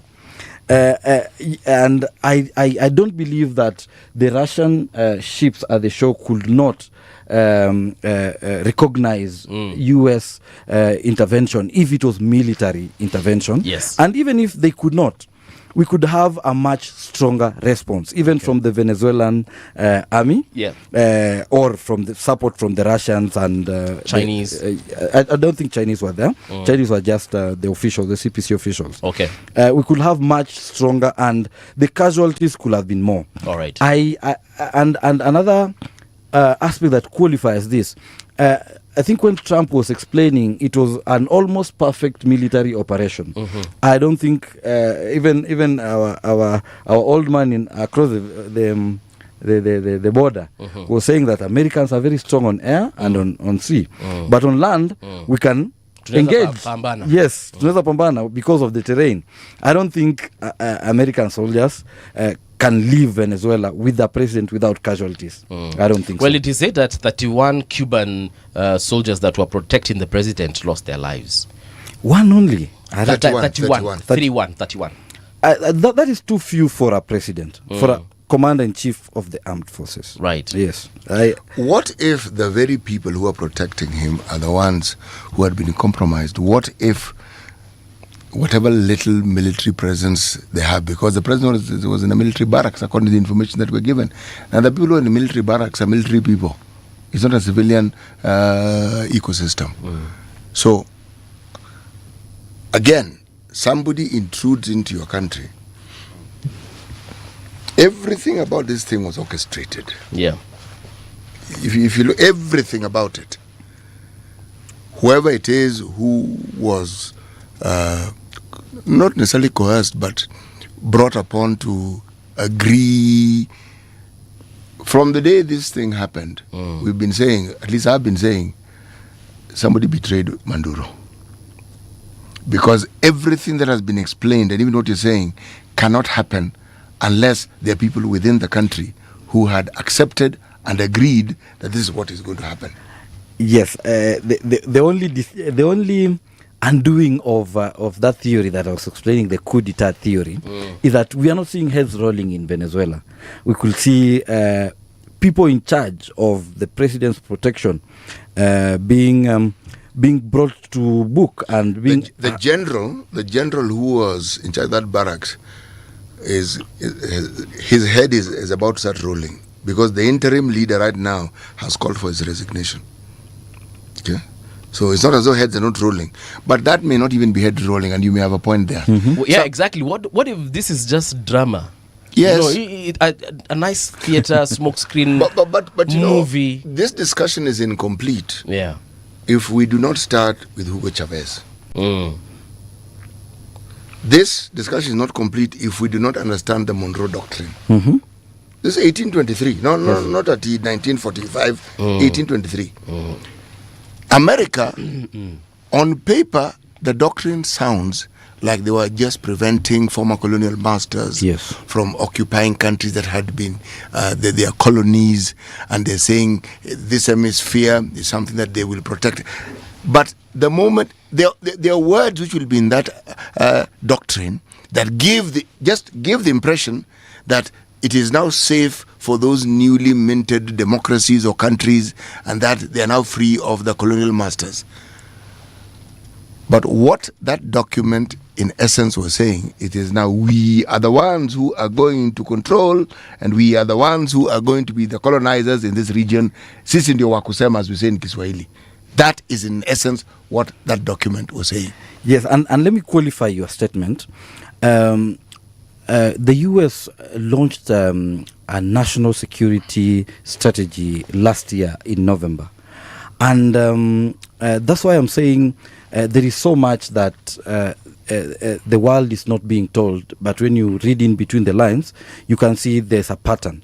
And in that document, they revisit for the first time since I think Ronald Reagan, Obama did not do it, Biden did not do it, even Trump one did not do it, but recently, when they launched that national security strategy paper, they wrote about the Monroe Doctrine, and they have coined it to somehow call now the Donroe Doctrine, meaning Donald Trump. And they are saying that they must control the Western Hemisphere, just as the Monroe Doctrine says. And this is happening in November. And immediately Maduro is captured. The first statement that comes out of Trump's mouth is about, we are doing very well on the Monroe Doctrine. So this is more of Trump trying to establish or control his spheres of influence in the Latin America and in the Western Hemisphere. Yes. And also, during that period you're talking about, November, December, thereabout, they did deploy even troops to Puerto Rico. And people thought, it's just one of those things that America does. And I think also might have been another smoke screen, where they just wanted people to think that they are trying some kind of military intervention like the one that they had in Iraq, but it ended up being something completely different. They swooped in and swooped out from what we understand and what we have been told. But I'm beginning to think that perhaps that is not what happened. Even these 31 Cuban elite soldiers that were told lost their lives, I'm thinking perhaps no one even lost their lives. Paul, by the time there are 91 sanctions. Yes. Sanctions are coercive. Their nature. Yes. Yes, they are. And when they are 91, it means they've covered every sphere that they can interfere with, whether it is commercial, whether you think of anything that you could think of that would inconvenience you. 91 are very many. When there was a complaint against Russia, when Russia 2022, sanctions were put across. But what the Western world did, they focused on oligarchs. Yes. They focused on central banks. They focused on gas. They focus on things. The whole idea is for you to be inconvenienced. But there are always consequences. Suddenly, people who knew they're dependent on Russian gas were scrambling. Germany started firing up its old coal power-driven stations, which they had shut down because they needed the power. The power. Okay? Energy. The Western world did the same with North Korea. During apartheid, there was an attempt to do this sort of thing. The whole point is for them to get you to move in a way that they consider useful and purposeful for them. Okay? We've never seen 91 sanctions being levied against any country on this planet. We never have. And that's why I talked about Hugo Chavez. Because it started with Hugo Chavez. Yep. Yes. And what was the problem? This is a man who decided that his people must benefit from the resources they have, and he must change the lives of his people. And he did. Simple. Remember, the control of America in Latin America did not start last year. Yeah. No. When those countries gained independence, American corporations would be found in this country extracting in the most banal way possible. And America, as the government, was supporting the dictators. You've heard me say this, and I always say it. Horrible human beings who did unspeakable things to their own people. Now, what I wonder is, why are they surprised that those countries now started becoming socialistic in their tendencies? Why are they surprised? Because the form of government that the dictators had did not serve the people. Venezuela is not an exception. But this is the first time we've actually had a leader of a country coming out and openly telling us what it is that they're doing. Yes, exactly. That's the whole difference about this scenario. President Trump is not mincing his words. He's saying we are going into Venezuela. I think journalists at some point asked him about the regime. He's saying we are going to take charge. We are going to make sure we take oil and it will benefit the Venezuelans plus the Americans. Actually, he started off with, we will decide what we're going to do with it. Yes. We will definitely benefit from it. But again, the Venezuelans, as an afterthought, Miami also benefit from it. Clarity. This isn't even neocolonialism. What has just happened, I do not know how to describe. Yeah, it needs a new word now. No, it definitely does, because you deliberately sabotage a country. 25% of its population is outside the country, because the sanctions meant people couldn't get food, they couldn't get oil, just the basics to survive they could not get. So 85% of the people who moved out of this 25% are in other Latin American countries. Some went to America. They encouraged America encouraged the citizens of Venezuela to leave Venezuela. Yes. The current economic situation in Venezuela was fueled so much by the US. And I just want to add, the way Trump is talking confidently, I don't think it is a military intervention. Right now, Americans are so fearful about something called forever wars that they go into a country, spend so much money, boots on the ground, for five, like Afghanistan, Iraq, Iran, those in the Middle East. And at the end of the day, there is no economic value as compared to what they are taking out of that country. Yeah. And I think with the midterm elections coming, President Trump wouldn't risk having a proper military intervention in Venezuela. Yes.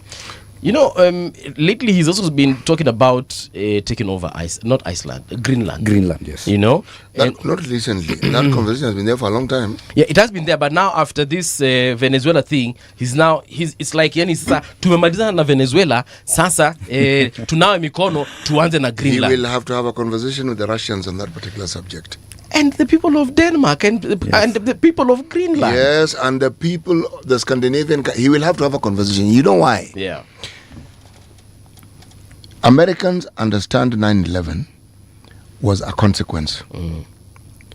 Remember, if you want to blame the Arabs, if you just remove the conspiracy theories about that seem to be pointing at Israeli agents having perpetrated it for a single second, but you focus on the late 20th century, bombings of railway stations, bombing of popular places in the West. There are those who argued that there was a direct correlation between that and what was happening in the Middle East. And the terror organizations that now came into being and even declared themselves and were known. Osama bin Laden was supposed to be the face of it. And yet Osama bin Laden, a Saudi national, had actually worked for the CIA. He was trained by the Americans. He was trained by Americans. Worked. When they train you, they don't train you for you to go and farm. They train you so that you can do their bidding. You can become an operative. Yes, exactly. That's why they train you. So there have been consequences of these interventions, whatever way you look at it. And American civilians have borne the brunt of it. So you are 100% right. They are not happy with it because when they ask us, okay, we did this, how exactly did we benefit from all this? Our sons and daughters died, okay, benefit. Where is it? If you look at what is happening now, it is what often happens. Now, this is my theory, my contribution to the theories of a state that understood itself to be not only a power but almost an empire. When there is this great need to flex your muscles in this way, it means you actually know that your power is declining. That is why you have to exert and show this might, for people to show you have the might. And why do I say this? Civilizations have collapsed and books have been written and they've been studied, so this is not rocket science. You just need to read and you will understand what these tenets are. You want to run a country other than yours, and yet in the history of that particular country, apart from the 1929 during the Great Depression, you've never had more and more people who are on the brink of starvation, more and more people who are homeless. You have a health crisis. You have more problems than you've had in a very long time, which means you have a problem with governing your own country. And yet you see it fit for you to state that you want to govern another country. And I think they say that what an old man sees while seated, I think we young people must see it while standing. I just want to echo what he has said. When you look at the local politics inside the US, it is somehow, in quote unquote, very toxic.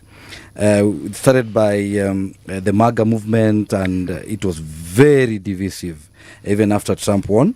It led to the shooting of the young man, I've forgotten his name, Charlie. And recently, I think just before the invasion of Venezuela and Maduro negotiation, there was something called the Epstein files, which had started picking up world over the scandal in which Donald Trump's friend was having sexual relations with underage girls, and in some pictures Donald Trump was appearing in them, and the Senate and the Congress were very hard pressed to call the officials to ask if they have taken a statement from Donald Trump. And all of a sudden we are seeing this coming in. Somebody would say it's a diversionary tactic. Somebody would say it gets people to talk about other things right now, other than the Epstein files. Yes. So at the end of the day, it is a well orchestrated plan to achieve the interests. Some see it of the US as a country, but some more see it as the interests of venture capitalists, especially in the oil industry. Yes. Well, we know that Venezuela has got the largest oil deposits of any country. Yes. And you know, it also makes me wonder, the world is really trying to get away from oil. Are they? Yes, the world is trying to get away from oil. The world is talking about trying to get away. Yeah. I don't see anything that the world is doing that is actually symptomatic of them getting away from oil. When we look at the uptake of electric vehicles in the last, even say, 5 years, yeah, it's been higher than it was previously before. If you look at the number of companies now, including even legacy companies such as Volkswagen, who've been making internal combustion engines, right now they're also trying as much as possible to try even compete with China, because right now China is really churning out electric vehicles, and they're thriving. The company called BYD is now actually outdoing Tesla, combined with other electric EV companies. Now, the reason I've said the world is trying to move away from fossil oils, and yet here we are seeing America really trying to, get back into this business and really take root into the industry. It makes me wonder, what is it that we are not seeing? What is it that we do not know? What we do not know, or what we know, is that China has been a rising power in the economy side of world politics. And unless America takes very intentional strategic steps in terms of managing the economy and having the economic influence in other parts of the world, I think in the next few years, China will beat US in terms of the economy. I think they've already overtaken. Yes. If you ask me, they've already overtaken the US. So it's just that we don't know the numbers. They are hiding the secretive. numbers. They do not. They don't just thump like the Americans. So what runs into Trump's President Trump's mind is that we have to do whatever it takes to compete with China, even if it means floating some international norms. He was very clear about oil and climate change. He said, why is America the only country that is expected to follow the rules? Other countries are not following the rules in terms of climate change. He has been very deliberate on not sending US taxpayer money to WHO. Very deliberate on taxing imports from all over the world. I think the least amount is taxing is 10%, with countries such as China getting at 35%, trying to say that we are encouraging American companies to come up. That is why it is very deliberate when he goes to Venezuela to get oil. He wants to power the energy industries in US to beat China in the economic front. Yes, that is it. Well, if you also look at some of the situations they are facing, like their national debt is currently at 30 trillion. 30 trillion, that's a heck of a lot of money. This is 30 trillion USD. When you look at also just their debt to countries like China and more or less what they owe in terms of debt to GDP as well, that tells you that the economy is not doing really well, and that is why perhaps they're getting into places like Venezuela to, number one, make sure that they control that oil, because 30 to 50 million barrels, if we just go even with the minimum aspect of it, the 30 million barrels alone, that one is a significant amount of money that they will pump into their into their what is it called, into their wallet, let me call it that. The geopolitics is an interesting thing, because what we see now is not a factor of what happened 2 weeks ago. Yes. They are, like, for instance, when you hear of a seismic movement or an underwater movement of the earth, where the tectonic plates sort of like move, the movement isn't known except for a slight tremor, and then the consequences are faced by the typhoons, and then what occurs. And the greater the movement, the greater the movement of that water will be. And we will know the greatness of it when it leaves the sea and comes on land, and the devastation that it takes. There are decisions that are made by governments, and the consequences are probably not thought through, or those who think it through are ignored. After 9/11, there was a Patriots Act. It existed, but it was now expanded. Something called the Homeland Security, which amalgamated very many agencies, was formed. The presidential powers were expanded This isn't talked about, but they were expanded. And the ability of the president to actually use the military for purpose of intervention was given. It wasn't always there. This is after 9/11. So when you are inclined towards conspiracy theory, and I am, you want to ask the question, that narrative we've heard of the 9/11 not necessarily being perpetrated by the so-called people of Semitic origin, who it was assumed were Arabs. Jews who come from that region are also Semitic, just so that we understand, okay?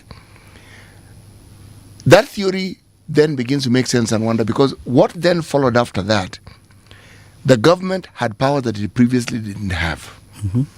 It could detain people.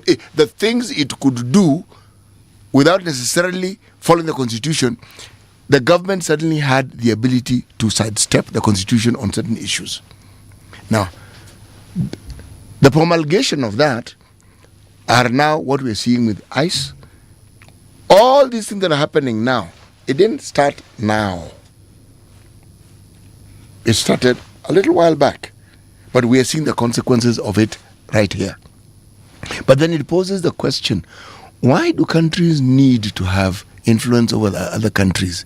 Or why do they just need to stop short of taking over other countries and taking over the people's businesses? Is this a colonial thing that is attached only to Caucasians, or is it a human need to dominate others? What is it?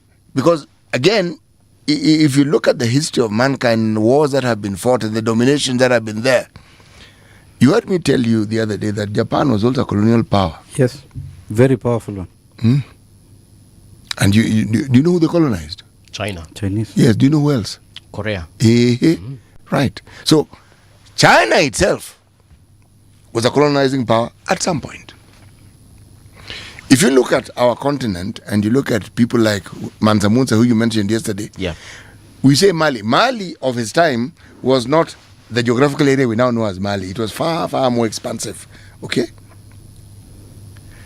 Now, when we talk about Africans, West and North Africans, going into Europe and introducing things that amount to civilization, and they didn't do it once, they did it twice. Were we going there and taking over, or were there wars that led us to go there? And yet, what remains of that influence are monuments like buildings, certain cultural and social norms, certain aspects of learning that previously had not been there, that was brought about. Why am I making this statement? I am saying that when you have people of European descent, because the vast majority of these people are of European descent, okay, who started going to that country long before the First or the Second World War, but they were seeking to make a better life for themselves. But if you look at it carefully, this better life was at the cost of other people who they found there almost being exterminated completely. So this better life does not consider the lives of the people whom they interact with. It considers their life. And we are seeing it being manifested right here and now. Now, the support that Americans will have for their president over this particular matter doesn't seem to consider what I started off with, the consequences. Do you think that this will not have, forget the geopolitical consequences, do they think this will not have consequences for their own, in their own country? According to me, it depends on how President Trump handles this situation. Venezuela is not new in international politics. No. It's a very aggressive country with the citizens who are very aggressive. I don't think Trump would go in and take the Americans in to govern Venezuela directly. I think the current president who has taken over after Maduro will do the heavy work. You can see even the much hyped opposition leader who was in exile. He's not being mentioned at this point. It means this was a game of interest, and Americans have already achieved their interest in terms of oil, and they are taking it out. Yeah. Now, if those 50 million barrels are used to improve the economy of the American people. Yes. Healthcare, social security, prices of commodities going down, especially real estate and food, which is an issue in the US. Yeah. Trump would have a safe haven, or the Republicans would have a safe haven, especially in the midterms. And the two young men who are trying to be president after Trump, that is Marco Rubio and J.D. Vance, they would have a safe ride. Okay. But if these actions are going to backfire, they're going to use American companies' money, which are supposed to be reinvested or invested in America, they're being taken to Venezuela and other countries which they would control. Yes. And they do not have an effect to the American economy positively. The Democrats will come back, definitely. For sure. We'll wait and see if that happens. But right now, I'm also just looking at countries that no longer use the dollar to trade. So that means that even the reserves of the dollar internationally are dwindling. When we look at countries such as, China, when we look at Russia, when we look at Cuba, and other players in the world markets that are no longer trading in the dollar. We're talking about India, such a significant by the market. Yes, that's a significant market. And they say that, look, as we're going to do it differently. And then, of course, when you come back to Africa, we're also having other countries such as South Africa who are also giving a headache to the US. And it is because of their relationship with their current president. I don't think South Africa had a problem with the previous regimes. They had issues, yes, for sure, but not as much as they do have with the current president. So it tells you, and you've just mentioned the healthcare, the education system, they are really crippling because now the dollar is having issues internationally, therefore even weakening back at home. That money is polepole inaanza to lose value. That hasn't happened yet. At home. It hasn't happened anywhere. The talk about the yuan being a powerful tool, it has always been because it is used by almost a third of the people of the planet. If you just look at the population of China. China alone, yes. There are Indians who have an equal size of population. We have the continent of Africa who also have an almost equal size in population. The dollar is being spoken of as weakening. And there are people who are attempting very strongly to actually change just the financial system where the dollar is a reference point. It is an ongoing process. The euro attempted that long before, but the euro is used in Europe. Yes. It is a strong currency, and there is the interconnectivity of currencies. That a time will come when there is yet another currency that dominates like the dollar. It may definitely happen, but it's not going to happen overnight. Because you are saying that for the dollar to wax and wane to the point where it is almost relevant, that almost everybody in the world has changed the system that they've had, and the system of operating, that takes a bit of time. And the simple reason is because it helps stabilize very many economic activities. And so if you are to change, then you are then saying that whatever is going to be introduced is going to do what it was doing before. That may happen. But what is being hyped as happening right now is hype. The reality is that it hasn't happened as it is being hyped. Yes, it hasn't happened, but I want to agree with Mbuvi. Yes. That the dollar is not as strong as it was those in the 90s. Reason, there are other major economies that are coming up. Talk about India and China mostly. And what the study they used is we are doing less of importing and more of self-sustaining ourselves. Making sure our population is able to have the purchasing power. You can see this by even after President Trump placed tariffs on major economies, India, China, Brazil. We are seeing they're not so much shaken because the Chinese have established their own network of economy through road and bridge initiative and other commercial deals in Africa and other areas. And still the Chinese population is able to consume what they produce. Actually, the Chinese population is their biggest market. Yes. Before they even come outside. Yes. And At the same time, they are not relaxed. They are still exporting. That's why you are saying BYD is picking up in terms of numbers more than Tesla. Yes. The Americans have been slow in making the economy work. Right. And you can see this by when Trump says America first and tries to say we must bring back jobs to our country. And when he gets into office, one of his major policies shifts is that we are no longer going to fund wars that don't make sense to the American people. The Russian-Ukraine war. That's why he's really pushing Zelensky and Putin to have a deal. And he's telling EU, if you want to pursue Russia, you will have to use your own resources, and EU is not able to. It is so much of the US lagging behind and being overtaken by China. Actually, you've mentioned the EU, and I just remember towards the end of last year, the EU president did say that now Europe needs to prepare themselves for war with Russia. And I was like, these people are actually, they've not forgotten their history. I think she was right, because the reason why she was saying that is that Trump has been slowly dragging his feet on funding the Ukraine. Start with funding NATO.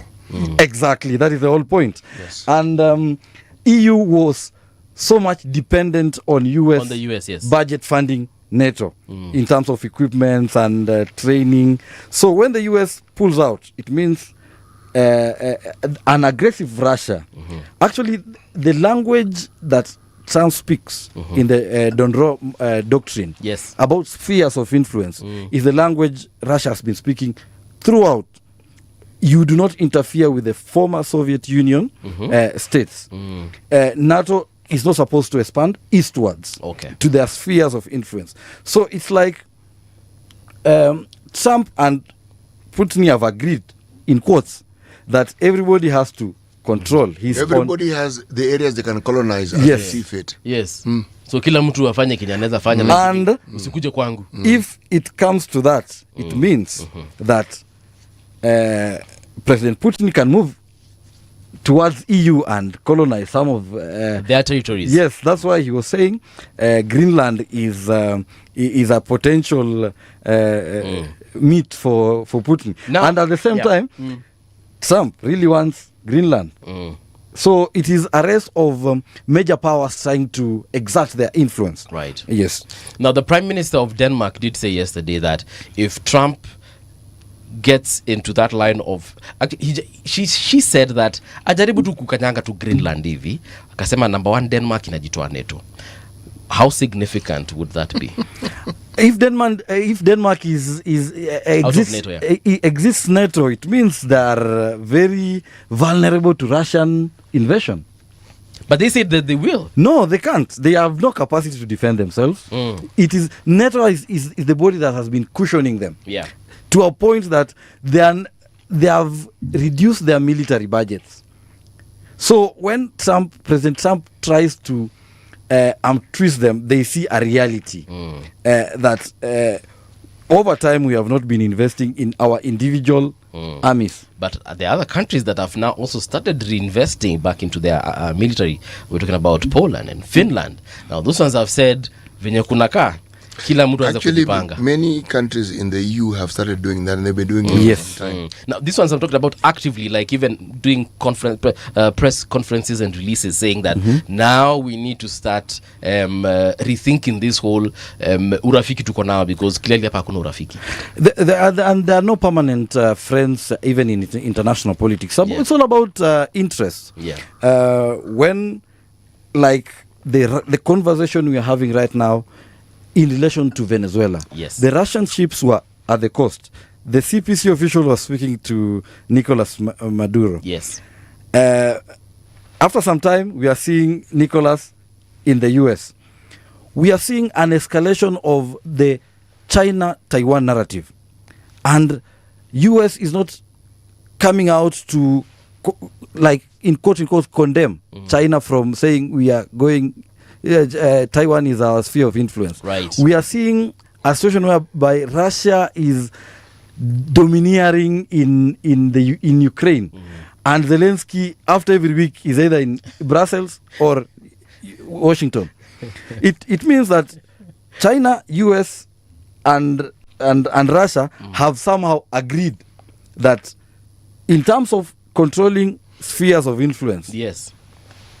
you leave my spheres of influence Alone. Alone, yes. Where does that leave Africa? Because everything is been spoken about is happening in Huko, North Atlantic region. Where does that leave us? And that now is what I was thinking the other day. That we are the biggest casualties of external influence in terms of colonialism, neo-colonialism, even the language Trump, Putin, and the other fellas are speaking. Yes. We are the biggest casualties. Yet, we are not taking any deliberate action. But what can we do? What can we do? Venezuela is an ocean away. No, there's a lot we can do. Like? You see, if you look at what it is that we have in terms of resources, beginning with the human resource, then you go to natural resources. The interest that the rest of the world has on this continent has nothing to do with us. It has to do with what they can extract from us. Them. Now, nothing has stopped leaders from balancing the relationship we have with the West and the interest of our people. I cannot blame neocolonialism for the state that we find ourselves in as Africans with our independence. I blame it directly on the nonsensical leaders we've had continuously who choose not to benefit their people but choose to grow rich, them and the cabal of the people around them. That blame cannot be for the colonizing countries. I refuse to embrace that narrative. It's a buyer's market. They come with a wish list and they want to buy. You have what they want. You do have some say. You may not have the biggest say, but you do have some say. Yeah. If we didn't have a say, then all these 10-pot African leaders in our banana republics would not have the wealth they have Yeah. to the magnitude of wealth that they have if they were not greedy and if they did not ignore their people. That wealth which they've accumulated is the same wealth that could have gone into making their lives of their people better. It is the path that these fellows have chosen, and then we accommodate them and allow them to continue. Okay? The West play their part. They know how to take care of their interest. Yes. It is us who do not know how to take care of our interest. This one isn't a blame game.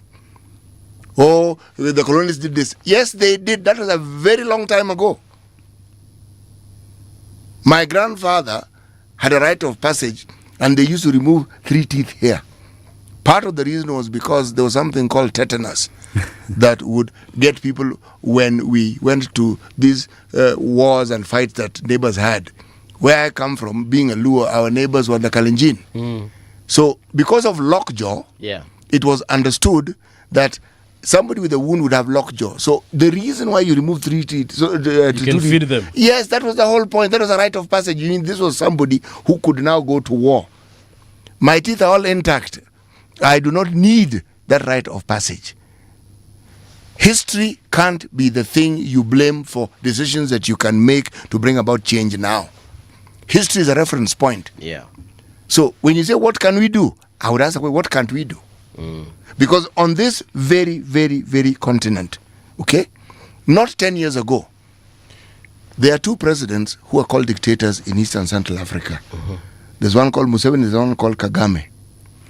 But please take stock of what the country was before they took over and where the country is. And please take stock of who it is who calls them dictators and that definition that they use. Exactly. And ask yourself if the vast majority of the citizens of that country also think the way these people are calling them dictators think, or whether they think that these are human beings who have very many mistakes, but the country we're living in is better than it was before.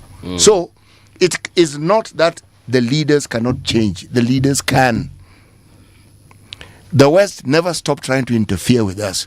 They never stop trying to get us weak leaders who will do what they want. They never do. They always do. But the leaders who have a choice, you can balance the relationship you have. What is not said of President Kibaki was that was a man who stood and told them, guys, there are things we are not going to do. Yeah. How do you think he got to a point where our borrowing was a specific amount? Here we said, no, this we're not going to do. We're going to try and do what we can on our own. Sorry, you want to say something? Yeah, and I can't agree with him more. It boils upon the kind of leader a country has. But in this situation, if it escalates more, it means that African countries have to invest in hard raw power. Yes. And why am I saying so? The Venezuelan situation can occur even in our country, where we have discovered gold in the western side of Kenya, and US has interest, or China has interest, or Russia has interest. If we do not have a stable military with a stable government, with a stable leader, I think they would run narratives, Yes. and take that gold. Yes. Daktari, we've come to the end of the show. Thank you so much for coming through. This is an interesting conversation that I think cannot end today with 1 hour. Tunakuinvite tena wewe sasa ndio tuambie, unajua mtu akishakuwa daktari sasa hata tunaweza pata kesho umekuwa PS. Tuambie when you can come back so that we can continue talking about the geopolitics, and specifically why it matters to us that there's something happening in Venezuela, something is happening in Greenland. Now we understand something is happening in Somalia through Somaliland. Why all these things are significant, and how Kenya should perhaps play its role, or perhaps how Africa as a whole should just come in and engage. But in summary, it's just ukiona kichwa cha mwenzako kinanyolewa, chako kitie maji. Yes. We hai sawa sawa.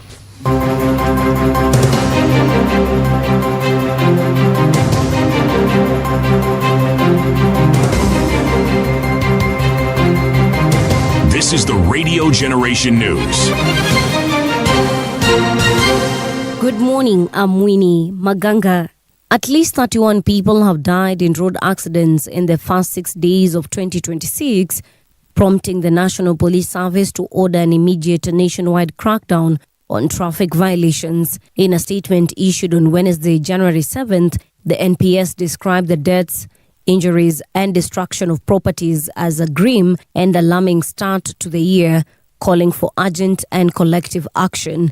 Police say preliminary investigations show most of the crashes were caused by preventable human error, raising serious concern over driver behavior on Kenyan roads. The Ministry of Education has made available the free-day junior school education funds for the first term of the 2026 academic year. Each learner is set to receive 4,193.07, while every school will be granted a total of 92,490.33 to cover operational and tuition-related costs, according to a circular sent to county education directors. The circular, dated January 6, 2026, was issued by Principal Secretary Julius Bitok. Schools in Gwitembe and Angata Barikoi along the Narok-Migori border remain closed due to prolonged land dispute that has heightened tension in the area. Parents, learners and teachers say they are caught between attending school and guarding their homes as frequent attacks along the border have recently intensified. Tribal clashes in Angata Barikoi, Transmara South, have displaced over 1,800 people, with several people killed. Waume zetu wanauawa, kama juzi mume wangu aliuawa. Sina amani na serikali ipo kesho na kesho kutwa, serikali inakuja tu wanataka kura.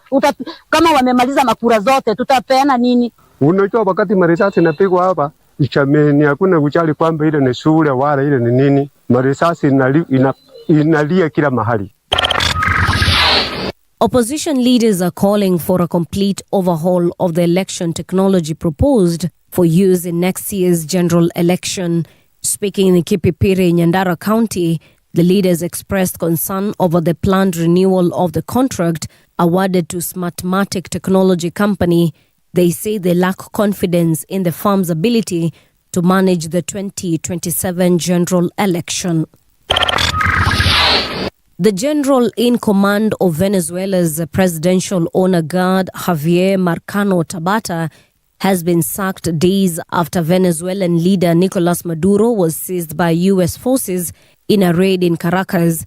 The presidential honor guard is a military force which provides the bodyguards tasked with protecting the head of state. The order to replace General Marcano Tabata was issued by the new interim president, Delcy Rodriguez. And that's the truth on Radio Generation. Good morning. I'm Winnie Maganga.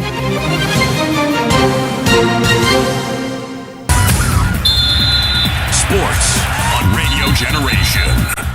Good morning, I'm Samuel Otieno. AFC Leopards have moved to the top of the FKF Premier League table after a convincing 2-0 win over Nairobi United, opening a 1-point gap over rivals Gor Mahia in the title race. Ingwe started brightly and took a deserved lead in the 20th minute. After sustained pressure finally paid off in the first half, the goal allowed Leopards to control the tempo and dominate possession over the Naiboys. Leopards stayed solid defensively and sealed the win with a second goal in the 70th minute to put the match beyond reach. Holders Barcelona thrashed Athletic Club 5-0 to reach the Spanish Super Cup final in Saudi Arabia. The 15-time winner scored 4 goals in 16 minutes to put the game beyond doubt at halftime. That made Barcelona the first team in history to score 4 first-half goals in a Spanish Super Cup semi-final. Barca comfortably remained in control to make it 9 consecutive victories in all competitions, and Hansi Flick's side will face either Atletico Madrid or 13-time winners Real Madrid, who meet later today. And that's your sports update on Radio Generation. Good morning, I'm Samuel Otieno. Sports on Radio Generation. Radio Generation, the sound is fine. Pump it up, turn it high, all the time. Let the music move your lips sway. Radio G's got your jam all day. Radio Generation, the home of urban soul. The views and opinions expressed on this program are those of the guests and do not necessarily reflect the views of Radio Generation. Radio Generation assumes no responsibility or liability for the interviewee's views. This is Radio Generation. In the beginning, there was morning radio. But now there is Radio Generation's The People's Breakfast, curious and bold, getting facts from the shadows. That's what it is. Now, as the city wakes and secrets stir, a bright new voice shines. The People's Breakfast, your morning, your voice, your journey. Good morning. Good morning, my neighbor. Welcome to the home of hard truths and bold insights, Radio Generation. Good morning and welcome back. This is Radio Generation, 7 minutes past 8 o'clock.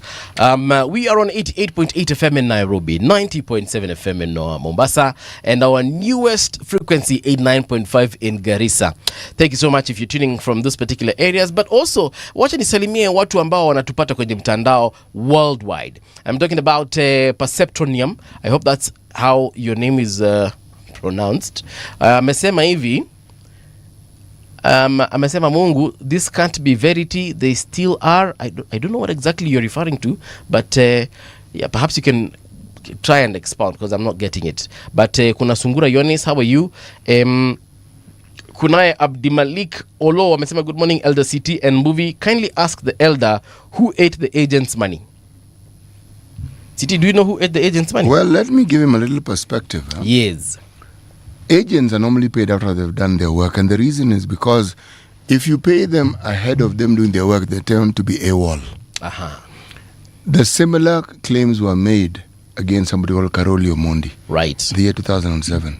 Okay. And what quiet in that conversation is when he produced evidence of mass sending through M-Pesa. Okay? In 2007. Yeah, that election, Karoli Omondi was being blamed left, right, and center. Until he said, but guys, here's a statement. Here, okay. So, verify. So what are you guys talking about? Yes, exactly. So when you hear of money, that's why you heard me saying that figure is being mentioned. It is it. I do not know whether that figure represents any reality. The reality is that it has been mentioned. That much I know. As to whether someone took it, didn't take it, I don't know.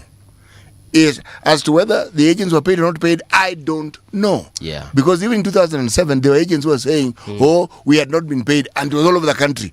And yet there was evidence that people had been paid. Yeah. So, all I'm saying is, in these matters, I hear what is being said, but I take what is being said with a pinch of salt.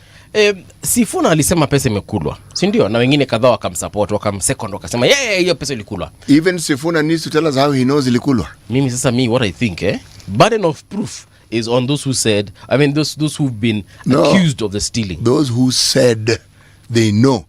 The burden of proof is on them. When you say something, it means you have the knowledge. No. So you say things you don't know. Is that what you're saying, Paul? No, I'm not saying that.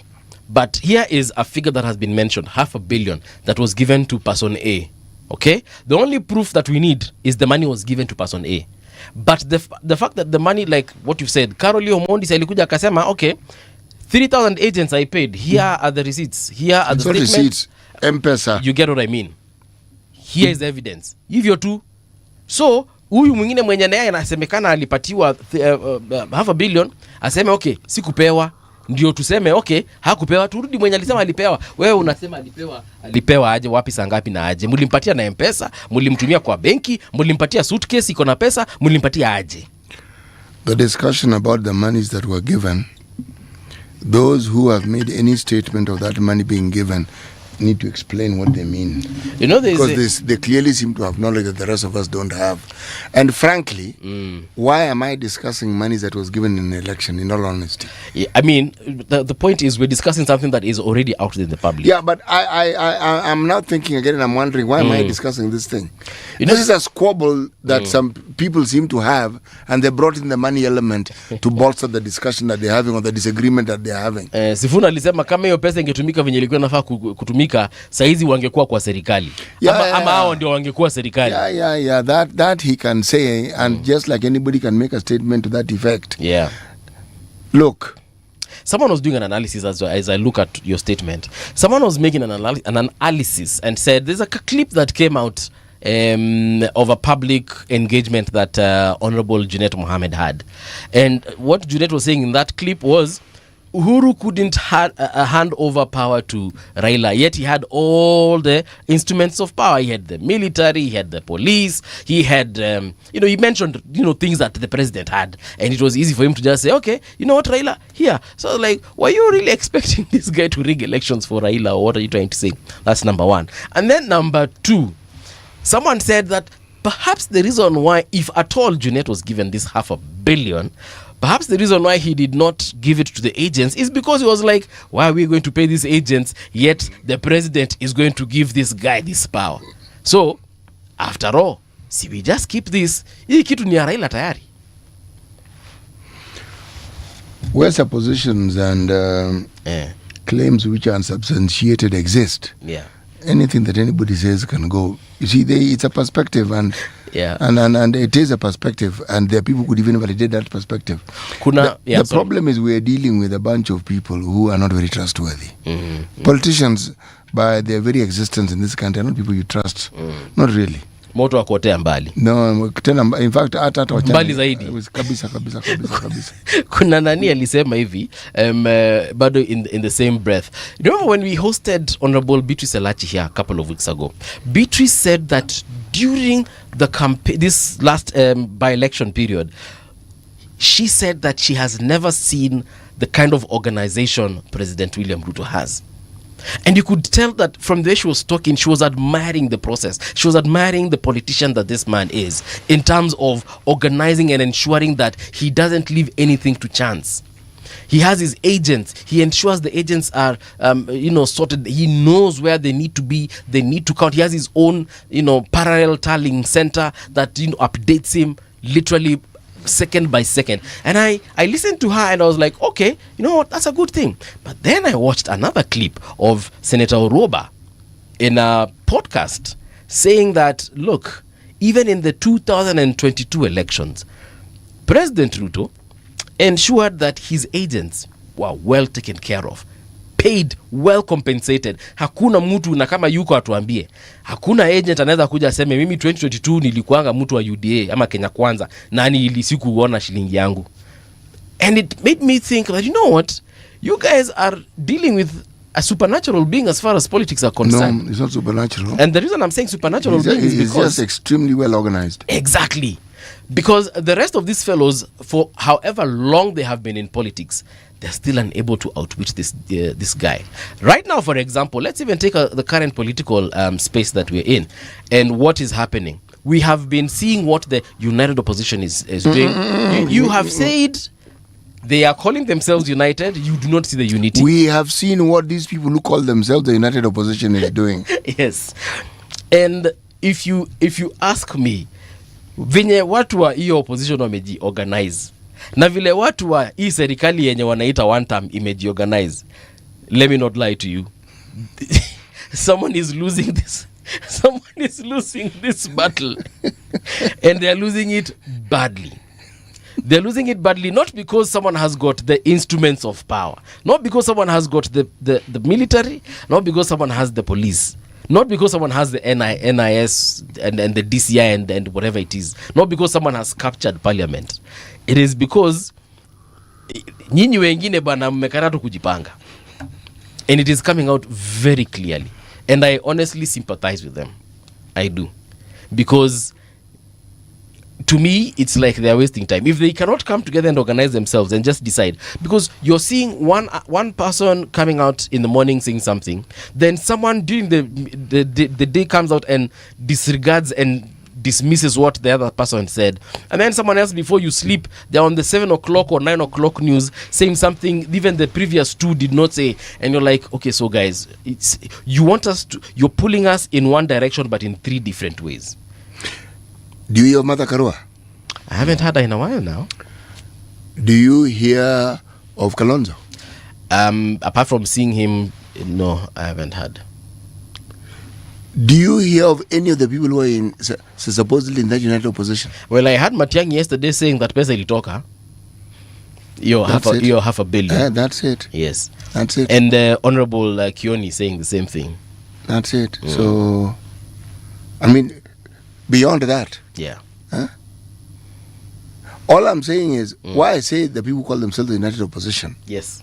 Because anything that one seeks to observe, this is not an in-depth analysis, just a casual observation. This is a data gathering exercise. I'm just observing. Yes. Okay? But the observation is an accepted tool for data gathering. It is actually. Exactly. Yes. Yeah. That's why they're called observational studies. I'm actually conducting one right now, but yes. Yes, you are. There is no evidence to show there's united. There's an individual who speaks more than everybody else combined. Yeah. Every other day he's saying something. Every other day. Always making reference to something or the other. And usually it is something that will raise eyebrows and cause a lot of discussion. So, when you talk about the things that politicians say, let me go back to my original statement. Yes. I take it with a pinch of salt. Okay. I just hope these guys get their acts together because, sorry. The reason I'm saying I hope is because for the sake of this country, we need to see some serious competition so that we can make some serious choices as a country. So that we cannot have these cycles of people saying, hata hakuna haja kwenda kupiga kura. Unajua kwa nini? Hata nikienda, sasa pale tutapigia nani kura? I want to see some serious compare. And I hope we do get the competition is always there, Paul. The question is what it is that we consider to be the thing that we consider important. Yes. Because people who have a track record of actually being thought leaders who want to bring about change, they exist in every electoral cycle. But we tend to choose the people who give us money. Yeah. So, once you take that money, kindly shut up. Don't complain. Don't. Because as you take the money, you are being bought off. Not you as an individual. All your aspirations and all the dreams of development that you're anticipating, gone, done, dusted. Yeah. That story comes to an end. So, once you understand that simple concept, then life can't be that difficult, can it? My take anasema WSR may not be the best, but anyone in his right mind can't support this useless opposition. A Luo supporting the opposition suffers from low self-esteem, really, inferiority complex, really, and has no self-worth. He is giving his opinion. We may disagree with it, si ni maoni yake. And we would ask him, kindly tell us how you arrived at this conclusion. Because those are strong statements to make. Yeah, George Odhiambo says, say hello and happy new year to CT. This is George Aweno, falling from Kisumu City. Sana George. Yeah, Fight amesema China could take Taiwan and disrupt the microchip semiconductors competition. Yes, China is far ahead in the EV industry. You know, one thing I never really understood about these microchips, yeah, semiconductors, until I, read in depth about them, is that they are only made in Taiwan currently. Yeah, but it's by choice. Yes.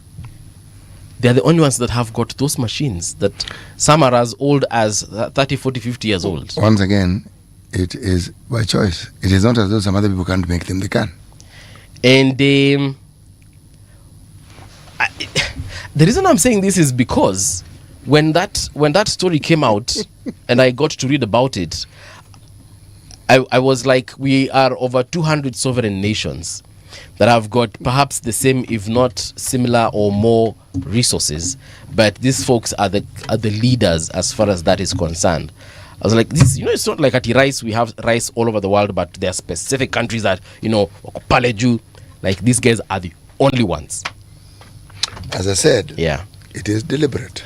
Wanjala says, good morning, tuning in from Tuda in Mombasa. Thank you so much, Wanjala. Karibu tena sana to Radio Generation. Well, in this hour, we want to talk about cervical cancer. It is the Cervical Cancer Awareness Month. And as usual, we have our resident oncologist. Are you now a resident oncologist? Perhaps, maybe, yeah? That is Dr. Zara Mohammed. She's a radio oncologist at the HCG Cancer Center. Daktari, Happy New Year and welcome to Radio Generation. Thank you. Yeah. Cervical cancer, I think there's a time we also had this conversation. Yeah. It's one of the easiest cancers to detect. Yeah. Kindly just take us through that. Okay, so cervical cancer in Kenya ranks number 2, and it has a percentage of 13.1. When worldwide, when you say 13.1, you mean of the out of 100%. Okay. Yeah, of the all population. cancers detected. All right. Yeah, because number 1 is breast and then cervical cancer in incidence, meaning that the new cases detected, cervical cancer ranks number 2. But it's said that in mortality, cervical cancer is number 1. Meaning that we have high rates of mortality secondary to cervical cancer. Yet, as you said, it's one of the easiest cancers to detect. Yeah. And you can really catch it up early. At that time, it's still in the precancerous condition when it has not progressed to form invasive disease. So, in East Africa, by the way, cervical cancer is number 1 in incidence and mortality. Okay. Worldwide, in incidence, it's number 8 and mortality number 9. Oh, okay. Yeah, so you can see the difference. Our cases are really high in number, and also mortality rates are so high. Yeah. So as you said, it's easy to detect. You mean screening. So detection is through screening, and the whole purpose of screening is to detect the lesion at an early stage, of which treatment can be easy, both financially, and you achieve a curative intent of treatment. Right. Yeah. So in 2019, I think Kenya, we introduced the HPV test, of which it's just like, so what's the cervix is the entrance of the uterus. Yes. It's at the neck, just before you get to the uterus. Right. So with screening, samples are taken from the cervix, and for HPV, we do molecular analysis. Okay. So what causes cervical cancer? Cervical cancer is caused by strains of HPV. HPV is a virus. Human papilloma virus, and we have those strains that are high risk strains, which is the 16 and 18. This 16 and 18 cause about 99% of squamous cell carcinoma of the cervix, which is the most common type, and in generally it causes 70% of all cervical cancers. So if we have identified a cause of the disease, then detecting it will allow us to treat it and even treat the precancerous condition before they form the invasive diseases. Yeah, okay, Doctor, just HPV also causes the lesions Yes, we see on the, yes, on the yes, mouth. yes. So Yeah. HPV does not only cause cervical cancers, Yes. it also causes anogenital in the anus, the genital areas, and also oropharyngeal cancers. Okay. Yes. And it also causes what are they called? This is it Warts. this- warts Genital warts, yeah. genital warts, and also Yes. warts in the feet. Yes, Right. genital warts. So it's, yes, this for is the us, same yeah. virus. Yes, but different now the strains, yeah, Yes. yeah. Okay. So the ones that cause cervical cancers, the most common, as I said, are the HPV 16 and 18 are the most common. They are the high risk strains, and then Yes. we have so many others. That's why even when you are being vaccinated, all the vaccines have to contain the 16 and 18, and then we have the 9-valent vaccine that contains a border strain of most of the strains. Now, someone who's got genital warts, is it possible that they transfer that strain to their partner and then that partner gets cervical cancer? So you see, with the HP, one of the risks for developing cancers is so you have kwanza HPV is transmitted through sexual intercourse. Right. It's a sexually transmitted disease. Now, one having multiple sexual partners, or having a partner who has multiple sexual partners, or also having these other diseases that are caused by HPV can also increase the risk of you getting the cancer itself. Okay. Yeah. The reason I'm asking this is because if someone has got, let's say, the warts on their feet, that is where they usually... On their feet. But how will their feet be sexually transmitted? No, what I'm asking is it possible when I'm wearing my trousers or underwear, I can transfer? I'm asking this. I know it sounds weird. How will I know CJ assist? Please come in. You see, how will the feet get to your genitals? When you have gotten from the shower, right? Sitio cha kucheka. Unajua hii ni swali lazima tuulize. Umetoka kwa shower. The strains are different. Yes. They are different strains. That one you've explained Yes, very well. Yes. The ones that cause cancer are the high risk strains. Okay. They are different. They are not the same. All right. Yeah. That one I've understood. Start by explaining that it's not an airborne disease. Yes, it's a sexually transmitted disease. CT, what I've said is your feet are wet. You understand? Your feet are wet. Are we there together as far as that is concerned? Yes. And then when you're wearing your inner garments, you happen to transfer that wetness from your feet onto your garment. Then that garment is transferred to the rest of your body. So is it possible, because if you can get a fungal infection through that kind of transfer, or a bacterial infection through that kind of transfer, is it possible? That's what I wanted to establish. So I'm a because the strains are different, that one shouldn't worry you. Oh, I heard you all right. Yes. But I continue. wasn't going to miss an opportunity to be a bit facetious. But yes, Doctor, you continue. So you were saying that strains are different, and so We if you the have high-risk multiple, strains, yes, we have multiple sex high-risk- partners. Yes. So we are going back to the risk factors, right? Yes. It's a sexually transmitted disease, meaning that the risk factors is having multiple sexual partners, or having a partner that has multiple sexual partners, because that partner will transfer it to you.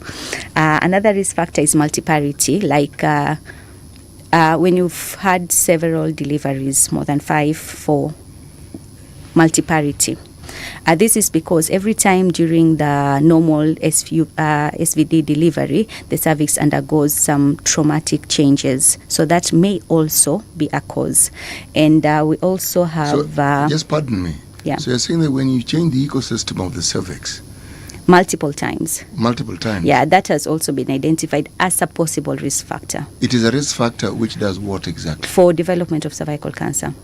So what is it in the ecosystem that changes that would bring about this? So the explanation really, it's not well cut off, but they say that the cervix has to undergo like several changes during delivery. So those traumatic changes that happen several times might result in the cell changes that initially it forms dysplasia. Dysplasia is the cells are abnormal, but they are not invading the basement membrane to be able to form invasive disease. So let me say this. For cervical cancer, by the way, most men, you see from the Ministry of Health, when they gave us the guidelines for screening and vaccination 2024, 91% of male will have HPV in their lifetime. 91%. Okay. Of the general population of men. For female, it's around 84%. So what does this mean? It means that it's a virus that is often encountered. And for adolescents people, after 12 months of having sexual intercourse, like beginning sexual activity, they have a 50 to 60% chance of getting the HPV virus. But the normal body immunity is able to eradicate this virus in a year or two because our immunities are good. That is why even for cervical cancer patients who are HIV or immunosuppressed patients, they're at a high risk because their immunity is very low. You understand? So most of the people do encounter or get the HPV virus, but our immunity is able to eradicate that. And in the 20 to 30% of the patients ambao immunity yao is not able to eradicate it, this virus is able to enter the cells of the cervix and then the DNA, and it makes the changes to form abnormal cells. Now, from the time of getting that virus to the development of invasive disease, it takes 10 to 20 years. Okay, come again, that last sentence. From the time that virus is not eradicated in the body and it gets into the cervical cells to start forming the high-risk dysplasia and the precancerous condition, to the time of development of the invasive disease itself, it takes a period of 10 to 20 years. It can be less or more according to several factors such as your immunity and all that. You understand? So if it can take this long, means that if we really do our screening properly, we can really get all these diseases at an early stage and are able to treat them appropriately. You understand me? Yeah. Because again, I was under the impression that our body cells usually replace themselves after every few months. That is the normal. That's what happens normally. Our immunity is able to eradicate. That's why. Going back, if 91% of men can get this HPV, not all of them do transfer or do get the anogenital cancers and all those other types. It's because your body's immune system is able to eradicate it. But there are certain conditions of which persistent infection will result in the development of the cancer. So if you keep on reinfecting, yes, all right, persistent infection and other factors such as low immunity and all that. Okay. That explains why not everyone, even if they at one point, had this particular virus, are necessarily going to get sick. Okay, so in terms of detection, how long, if I were to walk, if a woman rather were to walk into your clinic, how long would it take for you to test for this particular virus, if they do have it, number one, or if they do have the cancer itself? So it's very simple. First of all, if you have the cervical cancer, let's go back to identifying. Let me just explain what are the symptoms that someone may get that will raise suspicion of cervical cancer. First of all, one of the most common early symptoms is pain during intercourse. You understand? That one is the standard one. Yes, the most common, and it's usually at the beginning. Pain during intercourse and then bleeding, vaginal bleeding. When the disease, you see at the cervix, when it forms an abnormal mass, it will start having bleeding and discharge. And the discharge, by the time the disease progresses, is usually very foul-smelling. So it is sad that most of the cases we see in the clinic are at the advanced stage, because you can easily tell when a patient gets in that this is a cervical cancer patient. You understand? So when a person comes to the clinic for screening, the standard screening should be HPV. And I think in Kenya we say that our screening should start from 25 to 45, the age gap. It can be early depending on the risk factor, because sometimes we have people who deliver at the age of 12, 15, very early onset of delivery, very early onset of sexual activities and all that. But that's the standard. And WHO recommends between 35, at the age of 35 and 45. Several bodies recommend, but it's within the same time frame, 25 and 45. So with the HPV, you should do it at least, they say if it's negative, 5 years apart. It's a test that a swab is taken from your cervix, and you have to take a brush from inside, from outside, and then it's taken to the lab. Molecular analysis is done to identify the high risk HPV. Now, if they identify this high risk HPV, you are able to say that this person is at a very high risk of developing either the precancerous or invasive disease. So there is a strategy known as screen, triage, and treat. You understand? We screen. And then once we've identified these patients who are at very high risk, we triage them for possible treatment. Now, the triaging is another test that is done. It's known as a VIA test to identify precancerous lesions. Now, it's like you take acetic acid. Okay. And that acetic acid, you keep it on the cervix.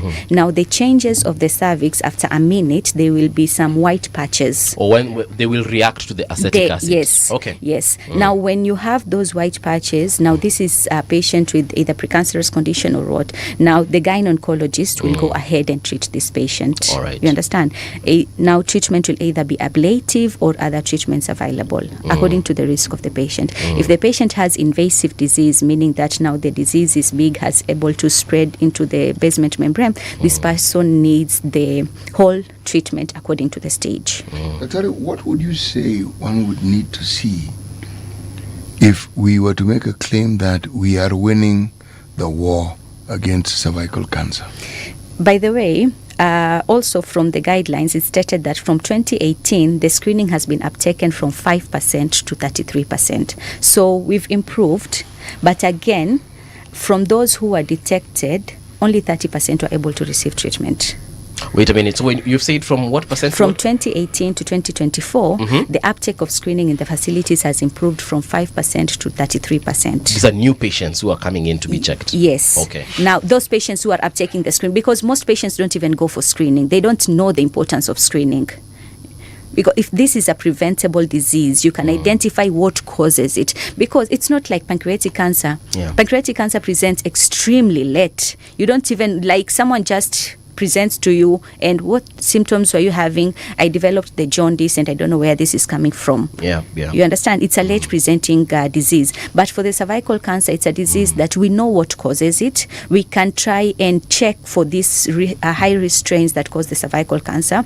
We can treat it at a very precancerous stage when it has not even yet developed the invasive cancer. And something that isn't really mentioned a lot is how cheap it is to actually get tested. Yes. Yeah. So with the HPV kits, for hospitals that they don't have it, the molecular testing for HPV, they can do a simple test known as the VIA test, which is the acetic acid test, the VIA villi test.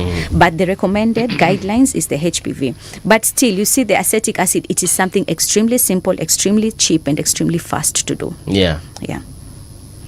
And you know, once that is out there in terms of how cheap it is to actually go get tested, I think the uptake will be much higher than, again, what we have seen. Yes, it would. But let me ask the question. Yeah. We know the health facilities that have the highest numbers of individuals who seek health care. Yeah.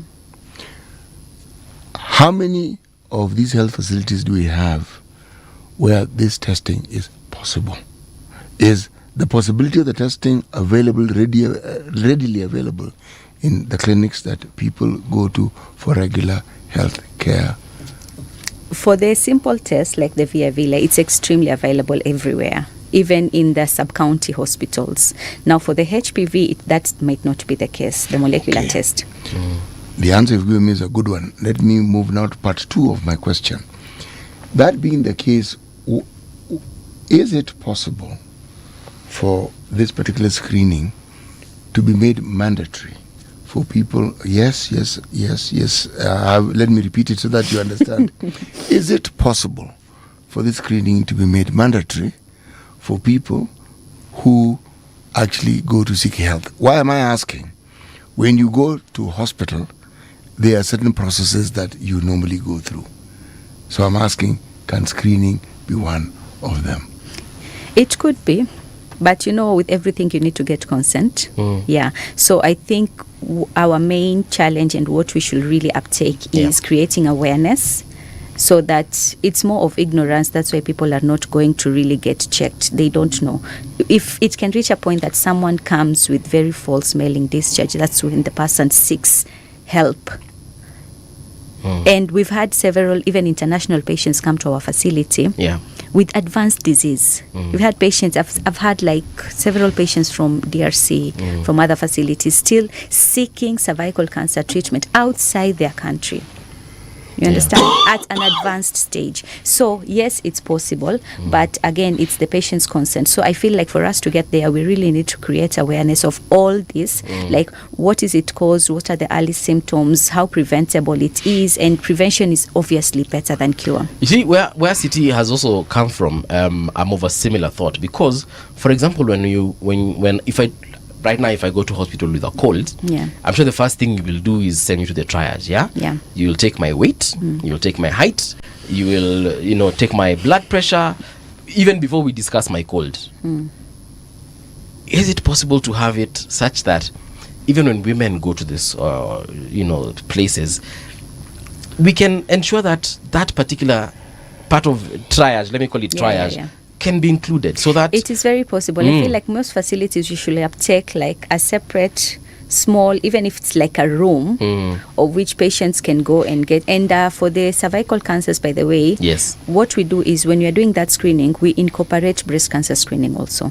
So because sometimes it's so hard to get these patients to hospital, or these people to, even if it's not a patient, to go to the hospital. So when the person is there, it's important that when you're doing the cervical cancer screening, also do the breast cancer screening, so that you do it both at once. And that one doesn't even require equipment. No. It's just clinical examination first. And from the history, like if you ask a patient, if this patient has a positive family history, like anyone in their family, an aunt, a grandma who had breast cancer, and if that person is of age, you can advise that person to do either an ultrasound or a mammogram and bring it back. We've been having a conversation around the Constitution and how perhaps even we can have it included in the school curriculum. And it now brings me also to ask myself, are there other things we can include in our curriculum? The vaccinations.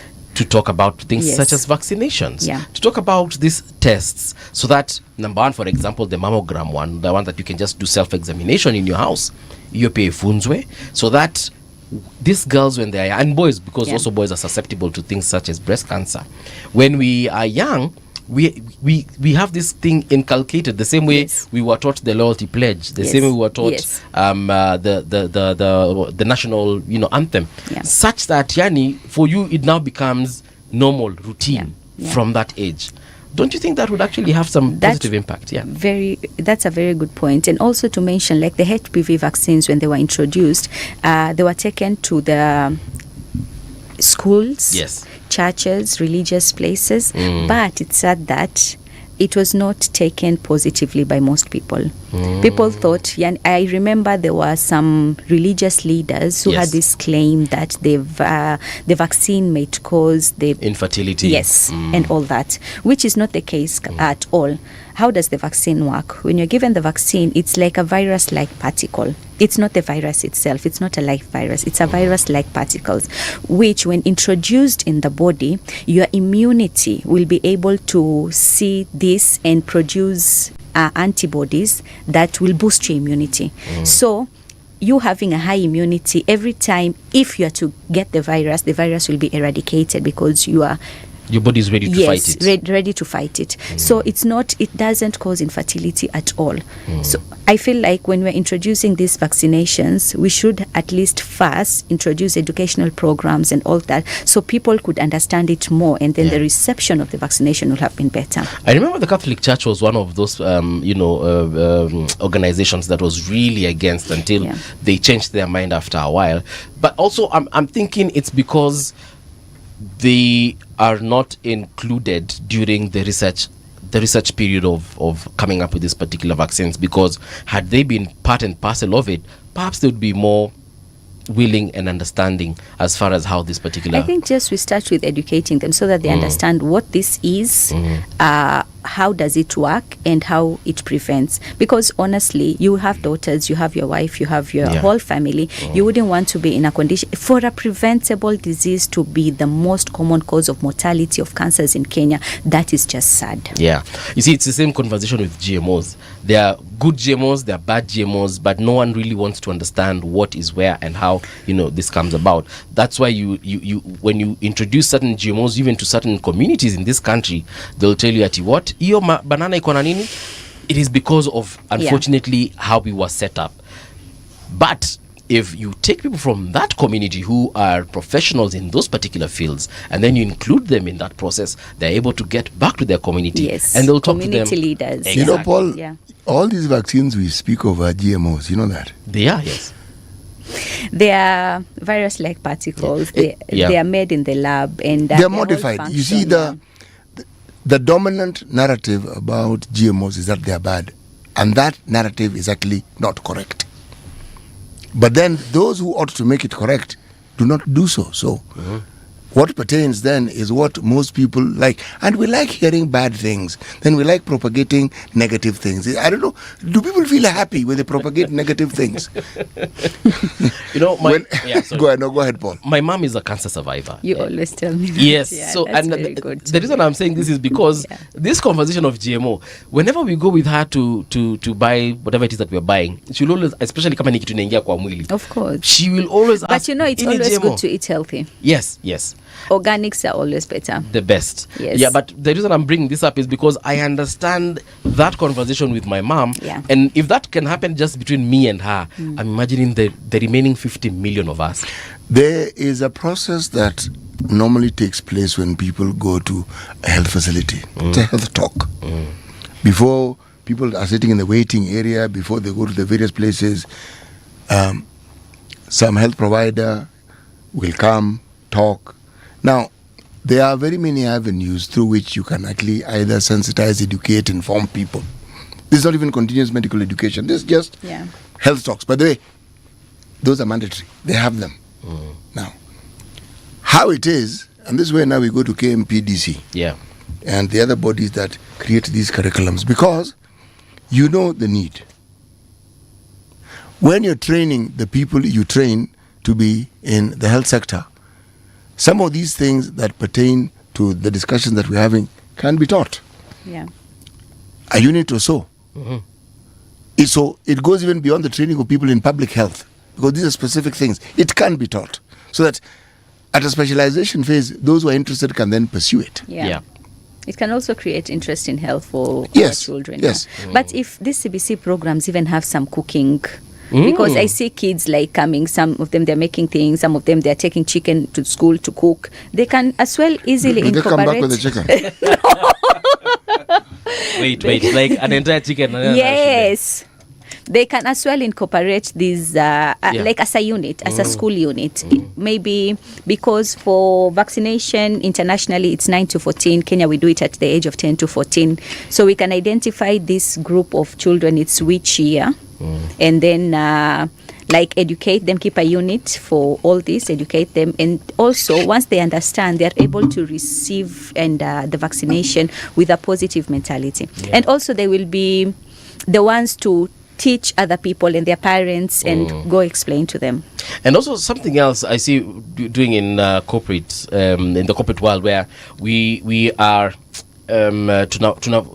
we are sensitized on matters to do with, say, how to conduct yourself in the office, sexual harassment, and so on and so forth. I feel like we should include some of this into, because at the end of the day, anyway, we work with women here, we work with men, and all these particular individuals are susceptible to these particular diseases. Yeah. Also, what I've seen with our facility, we work with a lot of organizations, corporates.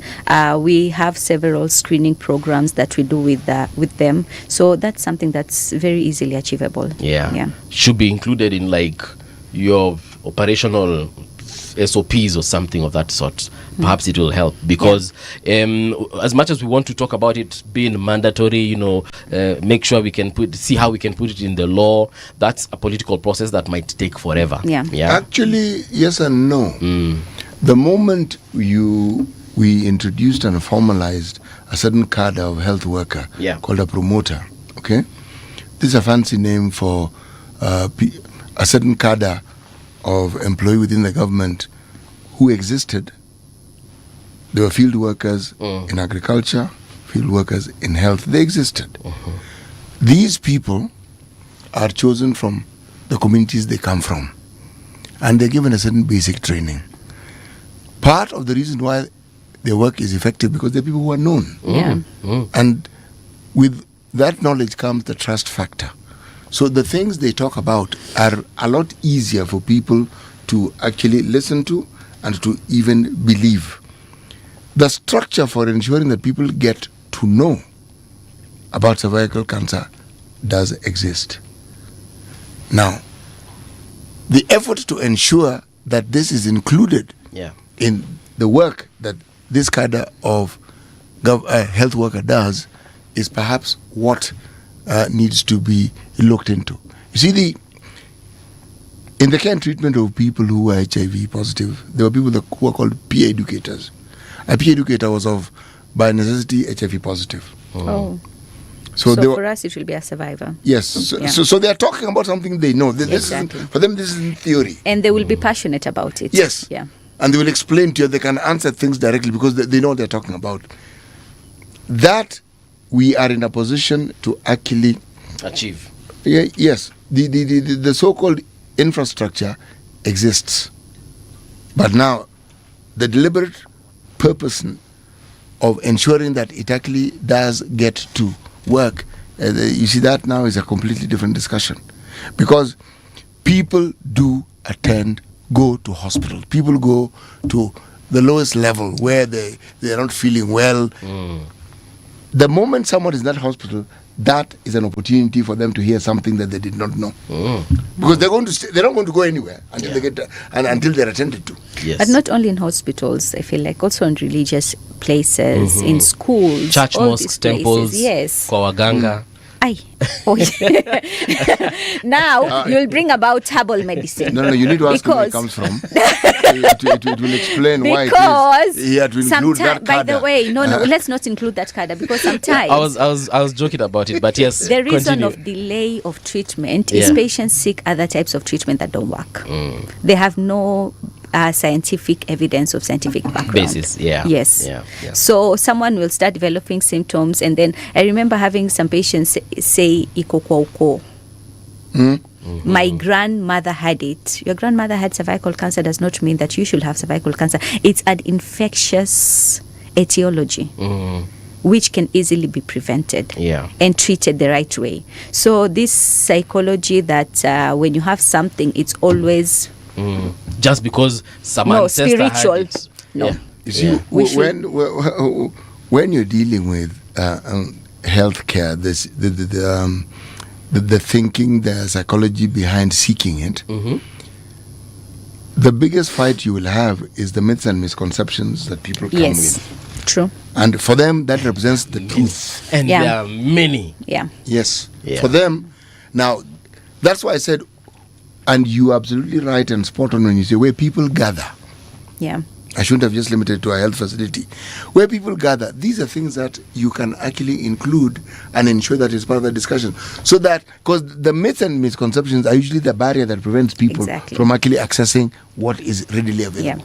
For example, if you go to the biggest bus stops, the termini that we have all over the country, you will see adverts of the telcos, which is okay. You'll see adverts of phones and so on and so forth.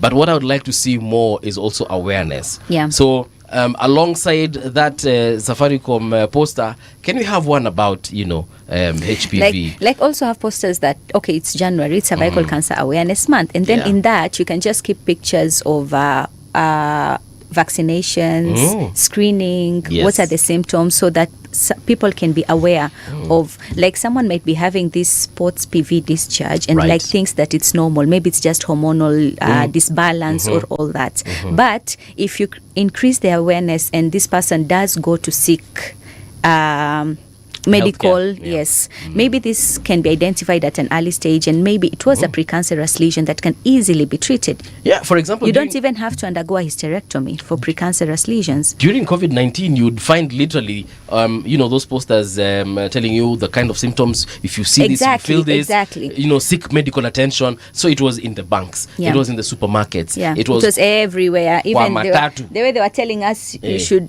Even walking, we were advised how to walk 1.5 meters. Yes. Imagine if we had that kind of awareness kwa matatu, had that awareness kwa stages zote, kwa banks zetu, in the supermarkets and so on and so forth, I feel like we would be those numbers you said, they were what, 33%?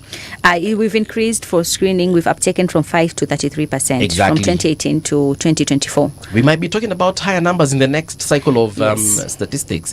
Probably even double that number, if not triple Hopefully, it. yeah. It is true.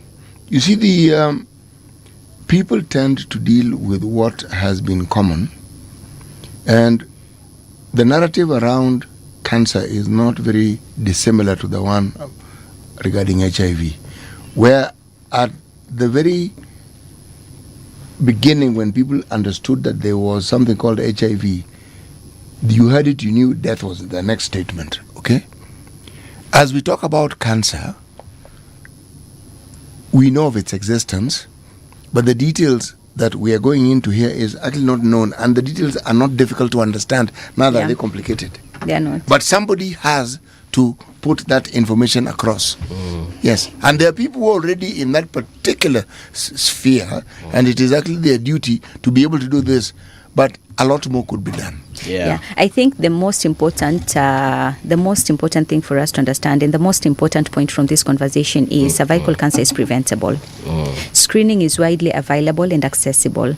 Cervical cancer is caused by an infectious etiology, which is sexually transmitted, and it can be prevented through vaccination.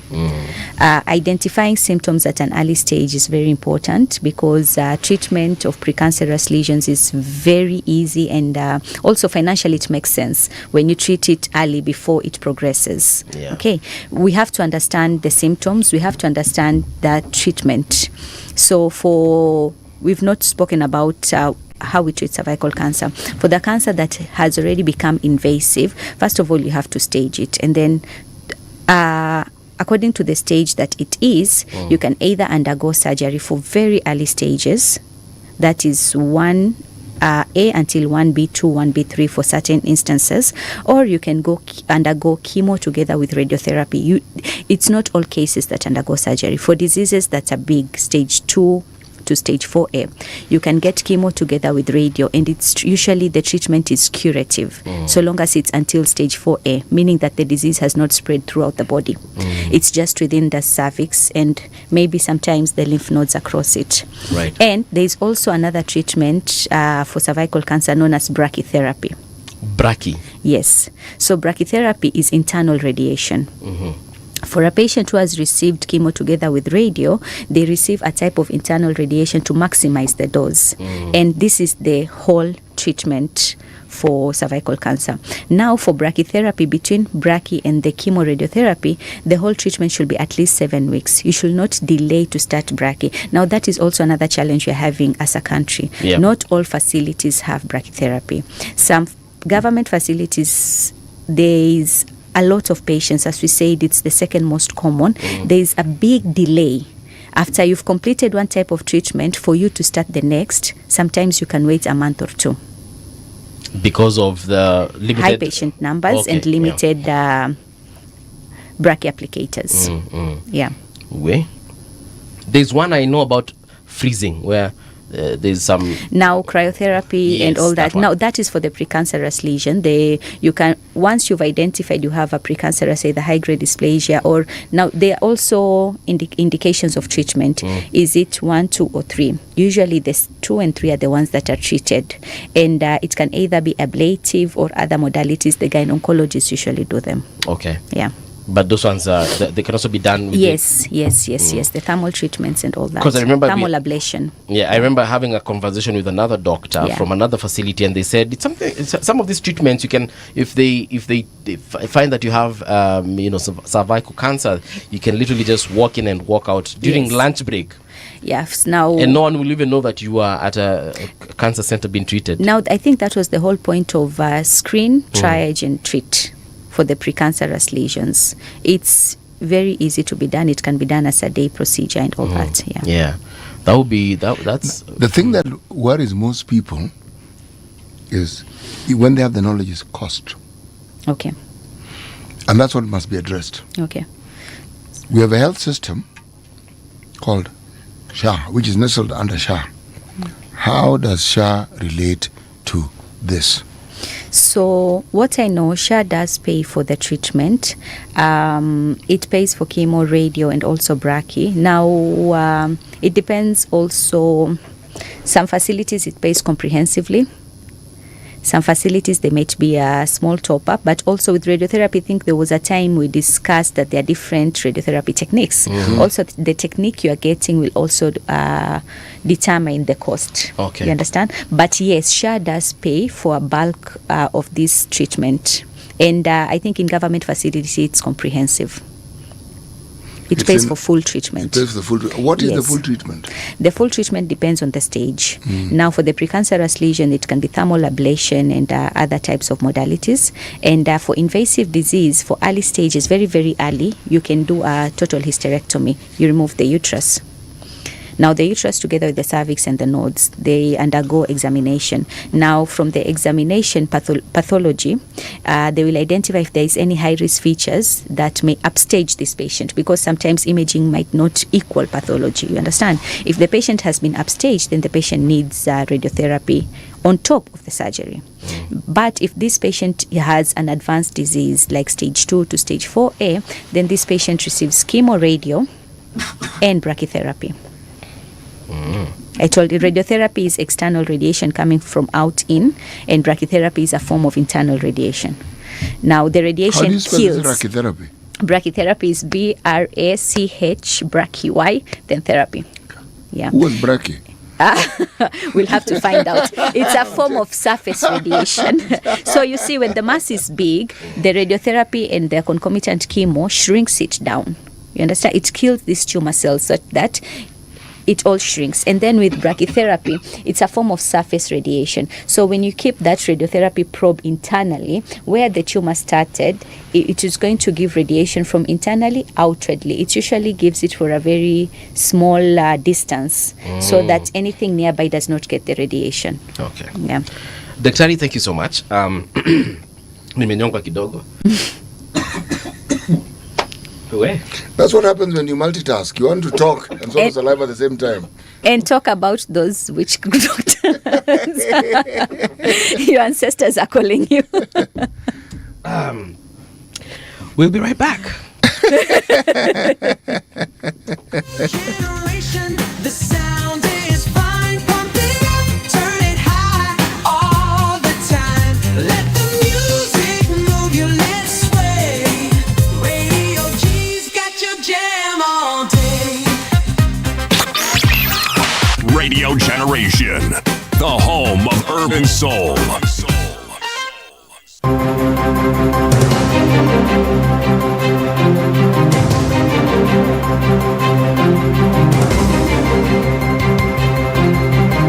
This is the Radio Generation News. Good morning, I'm Winnie Maganga. Police in Nairobi have arrested 2 people and recovered 90 kilograms of cannabis following a major operation in the Central Business District.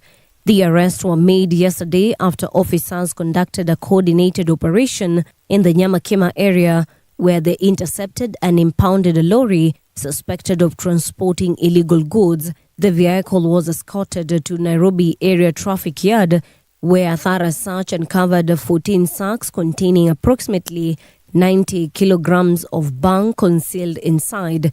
The driver and his assistant are currently in police custody, pending further investigations and arraignment. Geopolitical analyst Dr. Alfred Makotsi says Venezuela's leadership change was likely negotiated rather than enforced through military action, arguing that the absence of internal upheaval points to elite consensus. Speaking on Radio Generation today, Makotsi links the move to revive U.S. influence in Latin America, oil interests, and a broader strategy to counter China's growing economic power. I don't think Trump would go in and take the Americans in to govern Venezuela directly. I think the current president who has taken over after Maduro will do the heavy work you can see even the much hyped opposition leader who was in exile. He's not being mentioned at this point. It means this was a game of interest, and Americans have already achieved their interest in terms of oil, and they are taking it out. If those 50 million barrels are used to improve the economy of the American people. Yes. Healthcare, social security, prices of commodities going down, especially real estate and food, which is an issue in the US. Yeah. Trump would have a safe haven. Last week, the U.S. attacked the Venezuelan capital, Caracas, and captured its leader, Nicolas Maduro, alongside his wife, Celia, who have since been charged in New York court for charges including narco-terrorism. The body of the second victim of the South Sea building collapse was retrieved on Wednesday evening, 3 days after the first was pulled from the rubble. Lands Public Works CS Alice Wahome has warned of tough action against those found criminally culpable. This comes as investigations into the cause of the collapse continue. There are people who will have to carry the responsibility and the burden of punishment.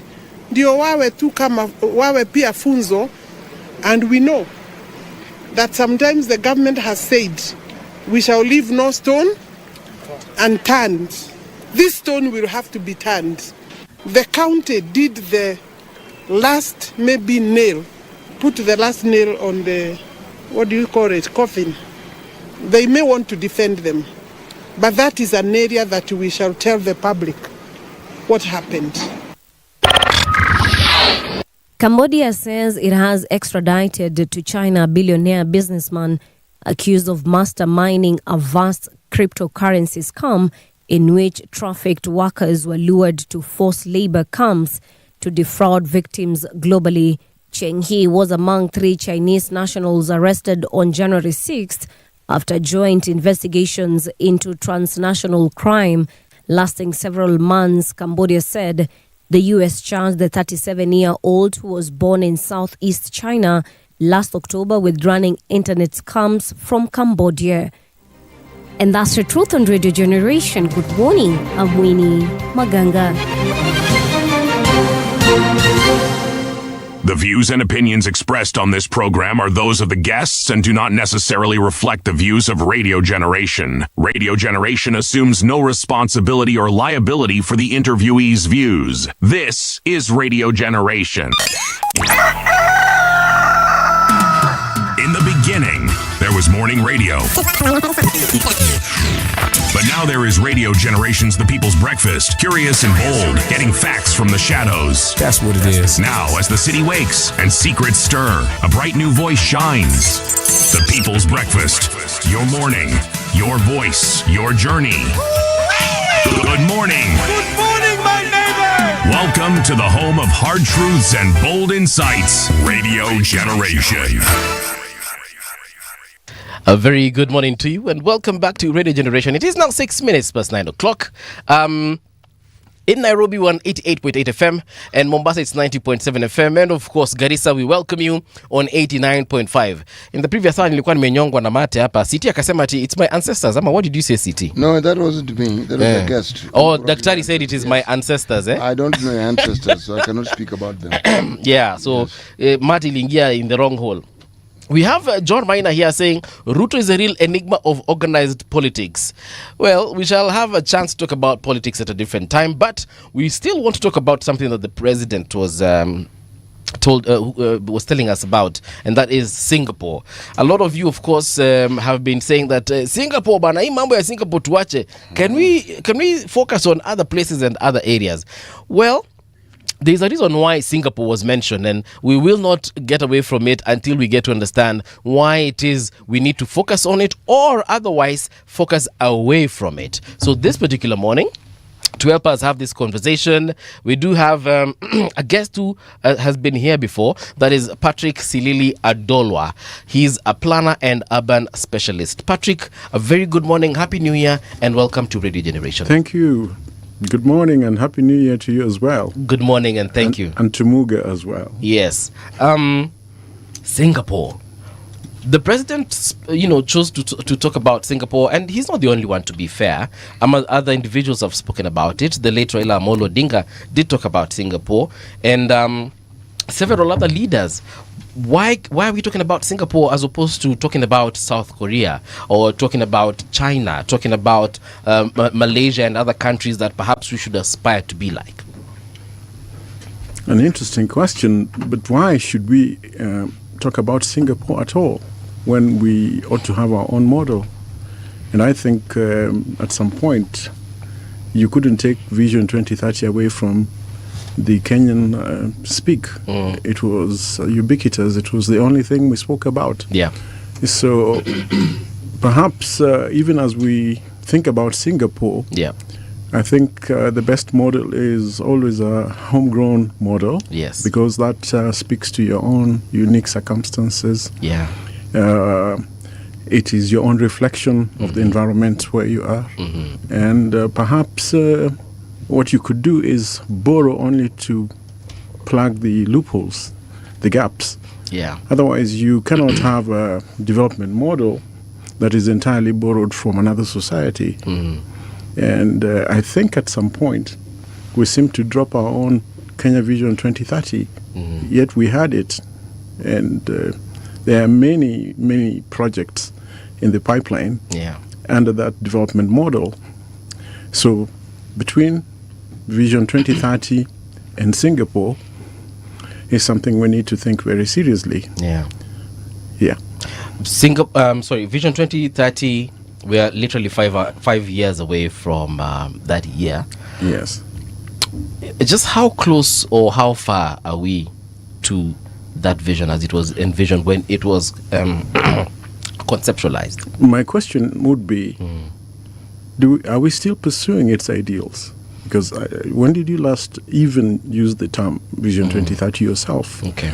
So perhaps we may need to question ourselves about commitment to development models much more closely, because to me that's the crux of the matter. So much so that even if we adopted Vision or Singapore, yes, would we be consistent? Would we be committed to it? Do we have the fidelity to do that? And even as we wait for another 5 years for the lapse of Vision 2030, have we achieved those objectives which we set for ourselves to achieve within that framework? Right. So Vision 2030 or Singapore or any other model is not, to me, the key question. The key question is, do we have what it takes to be committed to things that we fashion for ourselves? But to answer your question, every time we do a regime change, I feel like every new leader comes with their own version of perhaps what Vision 2030 would be, if at all they consider it part of their manifesto. For example, Vision 2030 started with President Kibaki. Then we had President Uhuru coming in, and President Uhuru did whatever he did. In my opinion, I don't think he ever spoke about Vision 2030 while he was in power, in terms of whatever I'm doing is in line with that. He came with his own manifesto when he started on with GNA, then he went into Jubilee, and by the time he was leaving, in my opinion, we were neither here nor there as far as that vision is concerned. Then now we have this president who is, and I've said this before, he's doing so much, and I'm feeling that he might not be able to achieve a lot because there's so much being done within such a short period. Correct. So to answer your question, whether we still have fidelity to that vision, I don't think we do. Yes, but you see, therein lies part of the problem that we need to interrogate as dispassionately as we possibly can. And we need not to politicize anything we're going to say here. We just need to ask ourselves questions that help us to do some introspection. Right. That if you have an organization has a strategic plan, an organization has a vision, and that's a joint vision for everybody. It brings together everybody. No one acts outside that vision and the policies and the targets that have been set. Everybody is enjoined to deliver at some point, and there is a way of monitoring how this happens. And countries must be treated that way. There's no one individual who can have a solution for a country. Yeah. We've got 56 million thinkers. And I tell you what, every one of them is brilliant in their own way. If you substitute 56 million with one, then you have stopped your trajectory 56 million times. Wow. Yeah. It's just simple logic. And the moment people realize that the greatest thing that a leader can do is to mobilize those 56 million visions to come to bear. Just think about a beehive.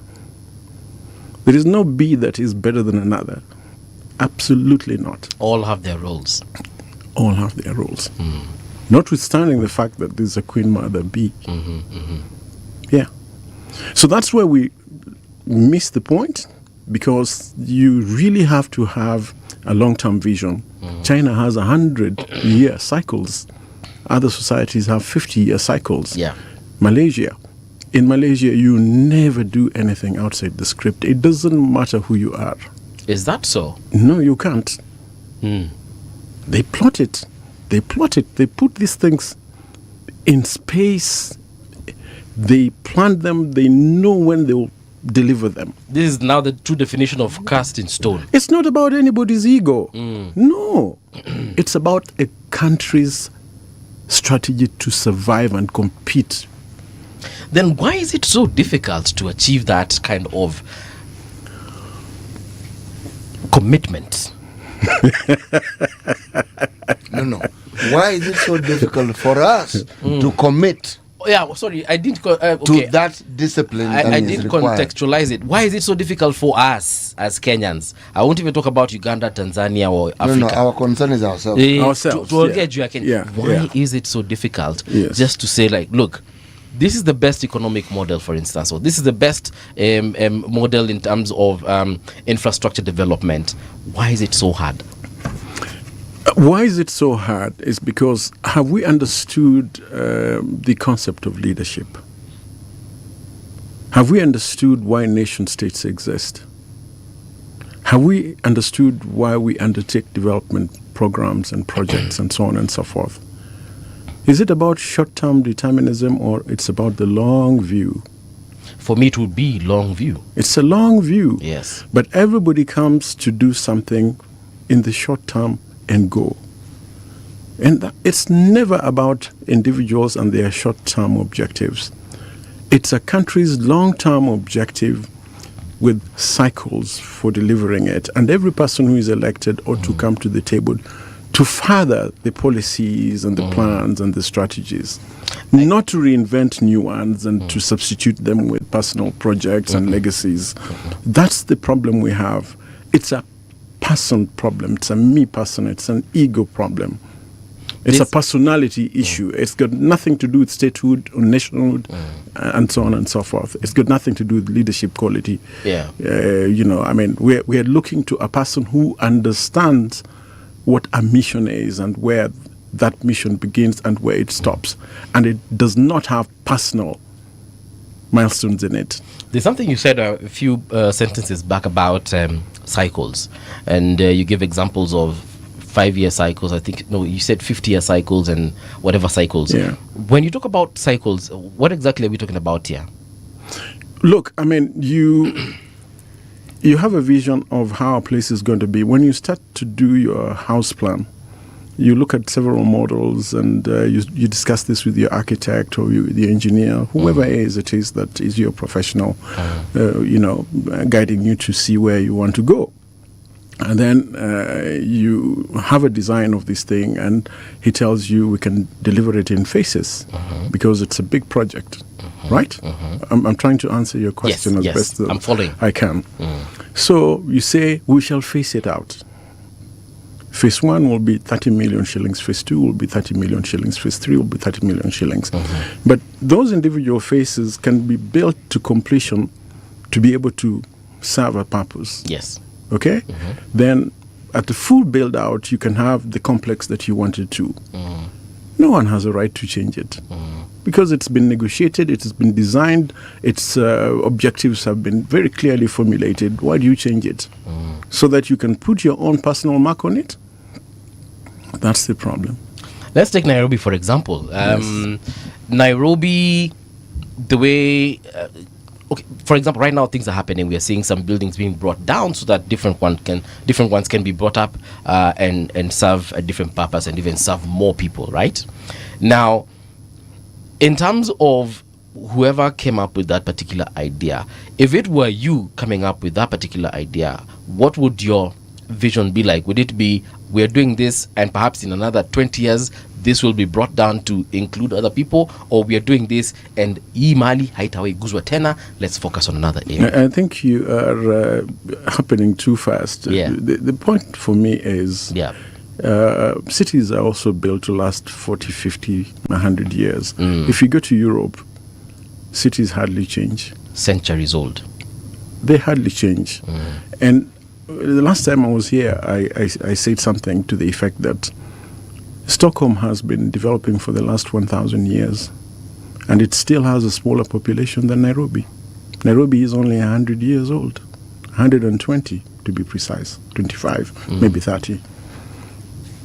Just 130 years, and Nairobi is a place that changes overnight. But Stockholm doesn't. London doesn't. No. Amsterdam doesn't. Right? Yes. Because they have a program. They're creating something not superficial, not temporary. Yeah. May I ask a question? Yes.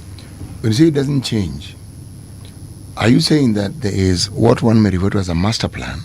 Yes. That has been understood? Yes. And the changes that are made within that master plan? And they're very minimal. You adjust your master plan to make it efficient, sometimes to retrofit it so that you can accommodate trends, technology and so on and so forth. But you see, in places like Amsterdam, the population doesn't change overnight. In Nairobi, today you have 5 million people, the next day you have 20 million people. Again, an African problem, urbanization in Africa. Because in Africa, we do not create a lot of secondary cities so that we don't direct our populations to different urban places. We don't have balanced regional development. We don't have, or we cannot have? We don't have, because but we can have. We can. What prevents us? Again, a methodical approach,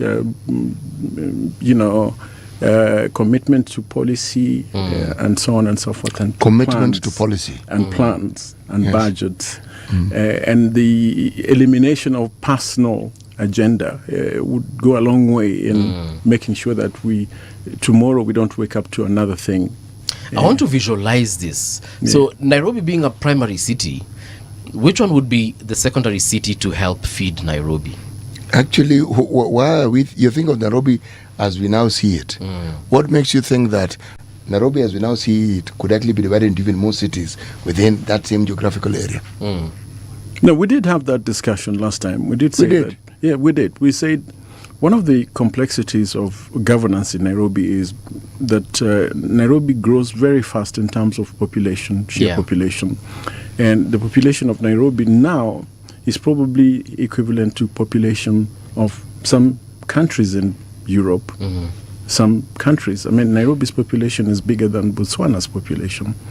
So if a country can have a population the size of Nairobi, then you can imagine how complex the administration of Nairobi is and its development there, therefore. So you cannot approach Nairobi in a very simplistic way. And I hope this doesn't digress into a Nairobi conversation, because Nairobi has 5 million people, probably less during the night, but more during the day. But no one thinks seriously about that phenomenon, okay? So no one designs an administrative and a development framework that responds to that dynamic. But Nairobi has other attributes to it. It's a regional hub. It's a UN. It's the capital city of Kenya. But who gives it? Who gives it that definition? Because when you give it that definition, then you actually appreciate how important it is that you decentralize it so that it serves its first functions before it serves the secondary functions.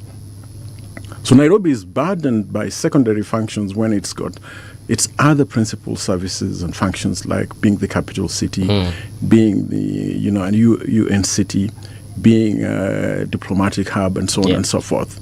But then now, how does the street look like? The street looks like it is this pedestrian place for traders and work, and bus transport is disorganized and all that. So when you look at it that way, then you realize that it's because we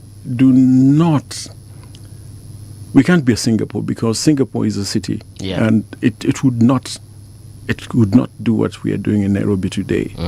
In fact, we haven't got the mentality of a Singapore model if we juxtapose Singapore against Nairobi, for example. Yeah. Okay. And the reason I was asking about Nairobi is because when I look at how we waste a lot of time, money, basically resources, because of how Nairobi is set up, it pains me, because every single day, for example, in the morning we'll read about traffic reports, people stuck in traffic for 15 minutes, standstill, someone is not even moving an inch for 15-20 minutes because of either a pothole or an accident. Emergencies are not being not able to respond to emergencies well enough. Fire trucks can't get to places where they need to get to because of that particular situation that we're facing, and it makes me feel bad. It makes me feel sad. I've been to places where traffic is well organized, such that even emergency services are able to get to where they need to get to. So when we talk about planning, and we talk about, because we are planning a future for ourselves, and perhaps even a future for generations to come after us, that conversation has got to start from our mistakes, so that we can see how we can not do that again, so that we can do better. But we must of necessity have a long-term view. Yes. Okay? We cannot be reactionary. We cannot be responding to problems because they are at our doorstep at the moment. Yeah. Okay? We must look at Nairobi and say, look, I mean, if Nairobi has 5 million people, what is it we're going to do, and who is going to be providing this leadership? Because at the heart of the problem, the reason why we are not Singaporean in our modeling is because leadership does not give itself the commitment that is required to change the way Nairobi functions. Okay? Leadership is so superficial that it's painful to imagine that anyone would be sitting down somewhere and thinking very seriously about how to ensure that 5 million people getting into Nairobi every morning and leaving every evening do not disrupt it. And 5 million people in terms of transportation is an enormous amount of people to move in and out and between places and spaces. It ought to be something that causes you sleepless nights. Okay. How do you do it? Can you do it using cars and rickshaws and borders? And you quickly come to the realization that you actually need mass transit arrangements. You need you do. to move people quickly in huge numbers, efficiently, without disrupting the functions, without introducing pollution, without all manner of negative things happening. But that currently isn't the thinking. I was we were talking about our education system just a couple of days ago. I think it was yesterday or even the day before. And just some of the gaps that we are currently experiencing in terms of delivering just simple basic curricula to our children. And I had a conversation with my colleagues out there, and I was like, I guess in another 5 or maybe even 10 years, I don't know, I was just giving it a random number, we're going to get to a point whereby we'll have a clueless population of people because they didn't get necessarily the skills that I got. They didn't get the skills or the knowledge and the education that you got. And what they're getting right now, in my opinion, and I hope I'll be proven wrong in time, is a lot of confusion. And what does that population do when they actually get to a point of leadership where they are seated on tables where they need to make policy, and what kind of policies will they come up with? And we'll be in that cycle again of just having problems that we have manufactured ourselves. Yes, and again, you must then ask yourself, how would Singapore deal with it, for example, if you were to adopt a Singaporean model? Because the assumption here is that Kenya has done very well educating its people, but in what direction? Okay? And the mere fact that you have educated people is not enough in itself. If you cannot mobilize them, if you cannot channel them, if you cannot give them a program of action. Okay? Because we all have our qualifications, but the extent to which Kenya is dysfunctional is a function of lack of mobilization and structure and systems and targeting and so on and so forth. In fact, notwithstanding Kenya's very good human resource, yes, it has performed less than it is capable of. And everybody around the region knows. But what's the reason? Is because over the last 20, 30 years, the elites would gaslight the educated population and say, for example, nafikiri umesoma sana. When you have a good and well-educated population, yes, you have actually tackled the first problem. But it doesn't seem that in this country people ever appreciate how important it is that you have an educated class population, of people, yeah, population, even if it's just to the level where we are in Kenya today. You can do things that other societies may not be able to do, but do you take advantage of your population, the capacities that you have? In this country, we do not do what Singapore does. In Singapore, they front their best, not their friends. And that's what Lee Kuan Yew did deliberately. He wouldn't get his friends to do these strategic jobs.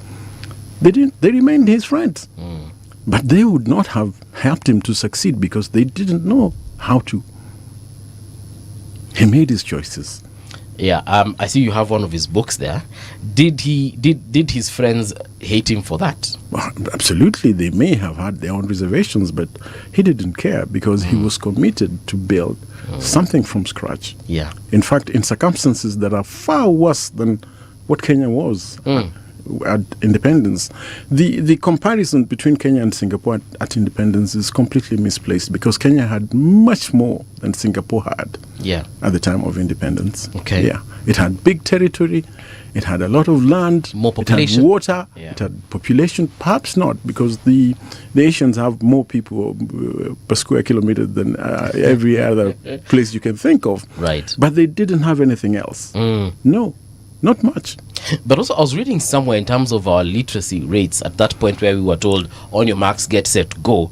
Our literacy rates compared to theirs, ours were a bit lower. Theirs were, I think the numbers that I read were between 70 and 80 for Singapore. Ours were between 40 and 50. Yeah, probably that may be true. My biggest fight with literacy rates and how the parameters used is that sometimes Kenyans in the last 40, 50 years, we were fed on an education which was not useful to us. I mean, we were asked to memorize, names of countries, other countries or other people, learn things that were not useful important to us, to making you a thinker, and so on and so forth. We were essentially robots.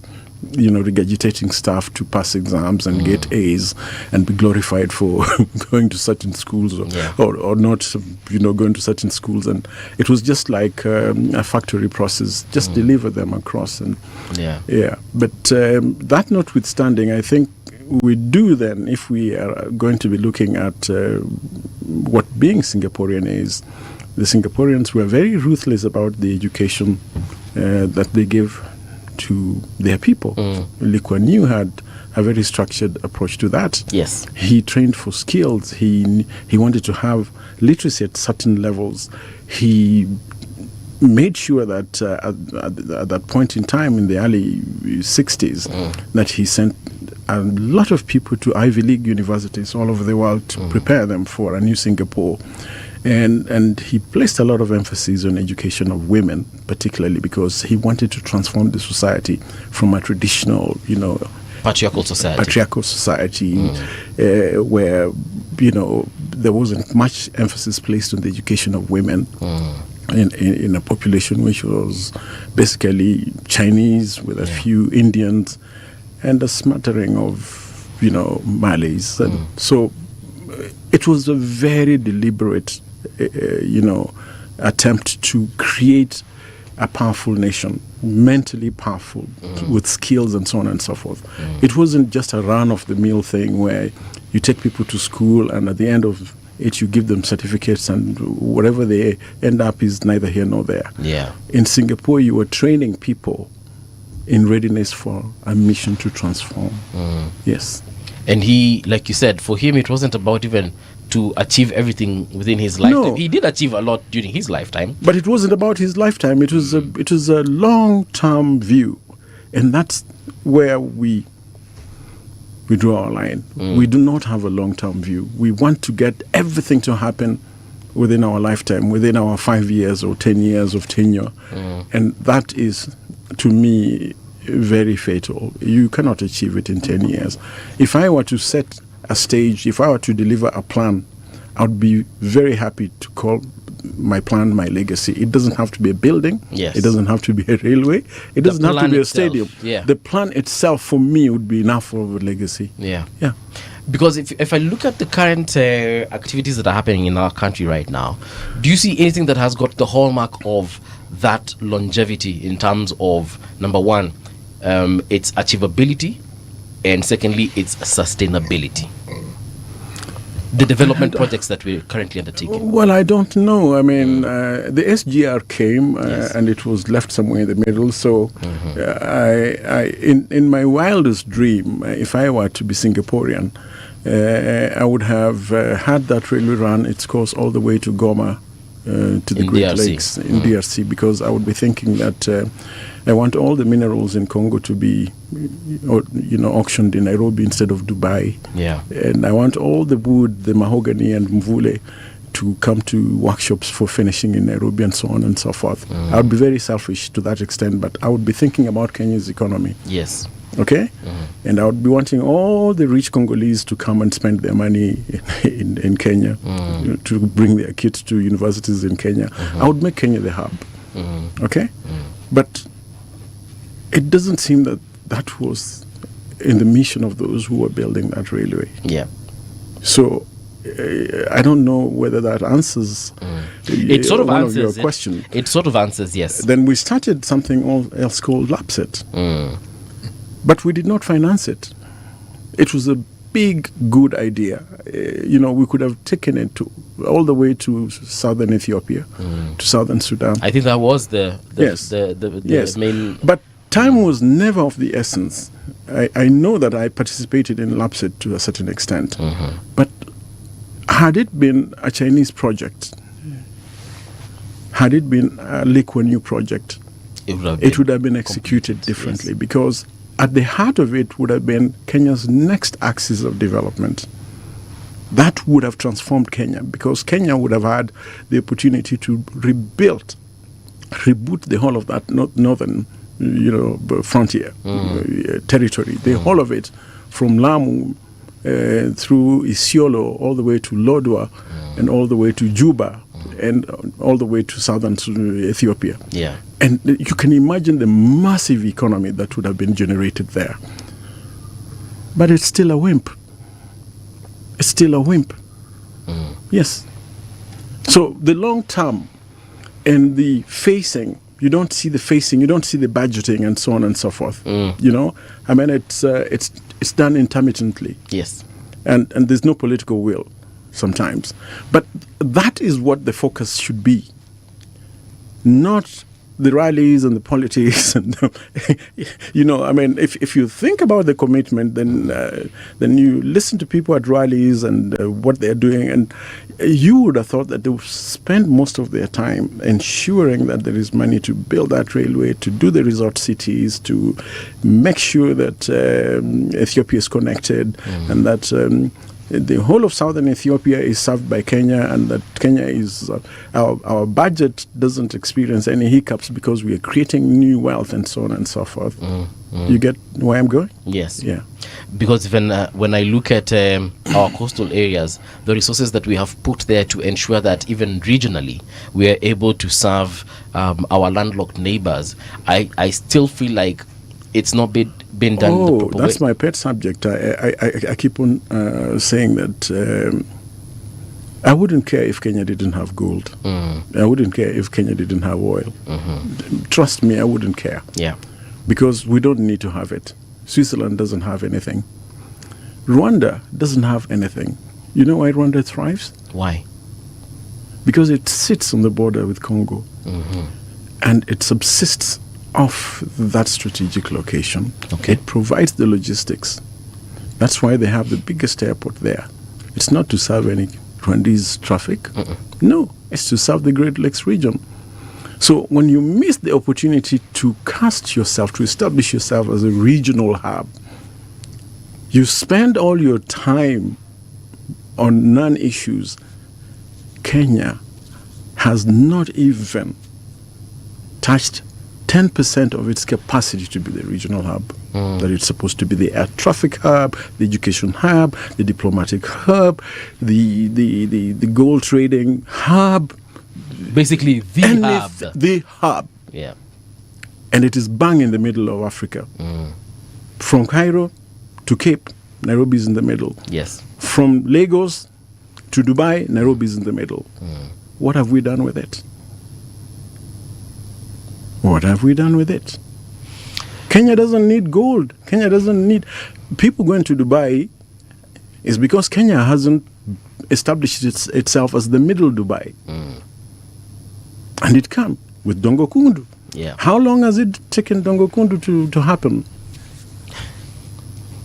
How long? Should we be honest about it? Be as as candid as you can. Yeah. Because I mean, an effort that should happen in 5 years takes 15, 30 years, needlessly. And time is of the essence. Yes. In terms of the reason why perhaps we're also not developing at the speed that we need to develop, forget even the mismanagement. Even the way we acquire our resources, how we spend our resources.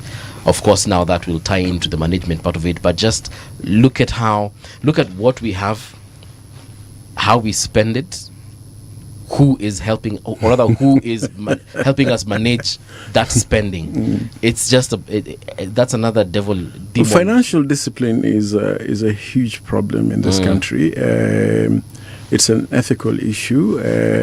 I always get the feeling that tax revenues in this country are treated as political money to be spent by the elites the way they like, whether they're MCAs or MPs scattering it around in what they call constituency development fund, right? Which I completely think is a misnomer, and it's political money.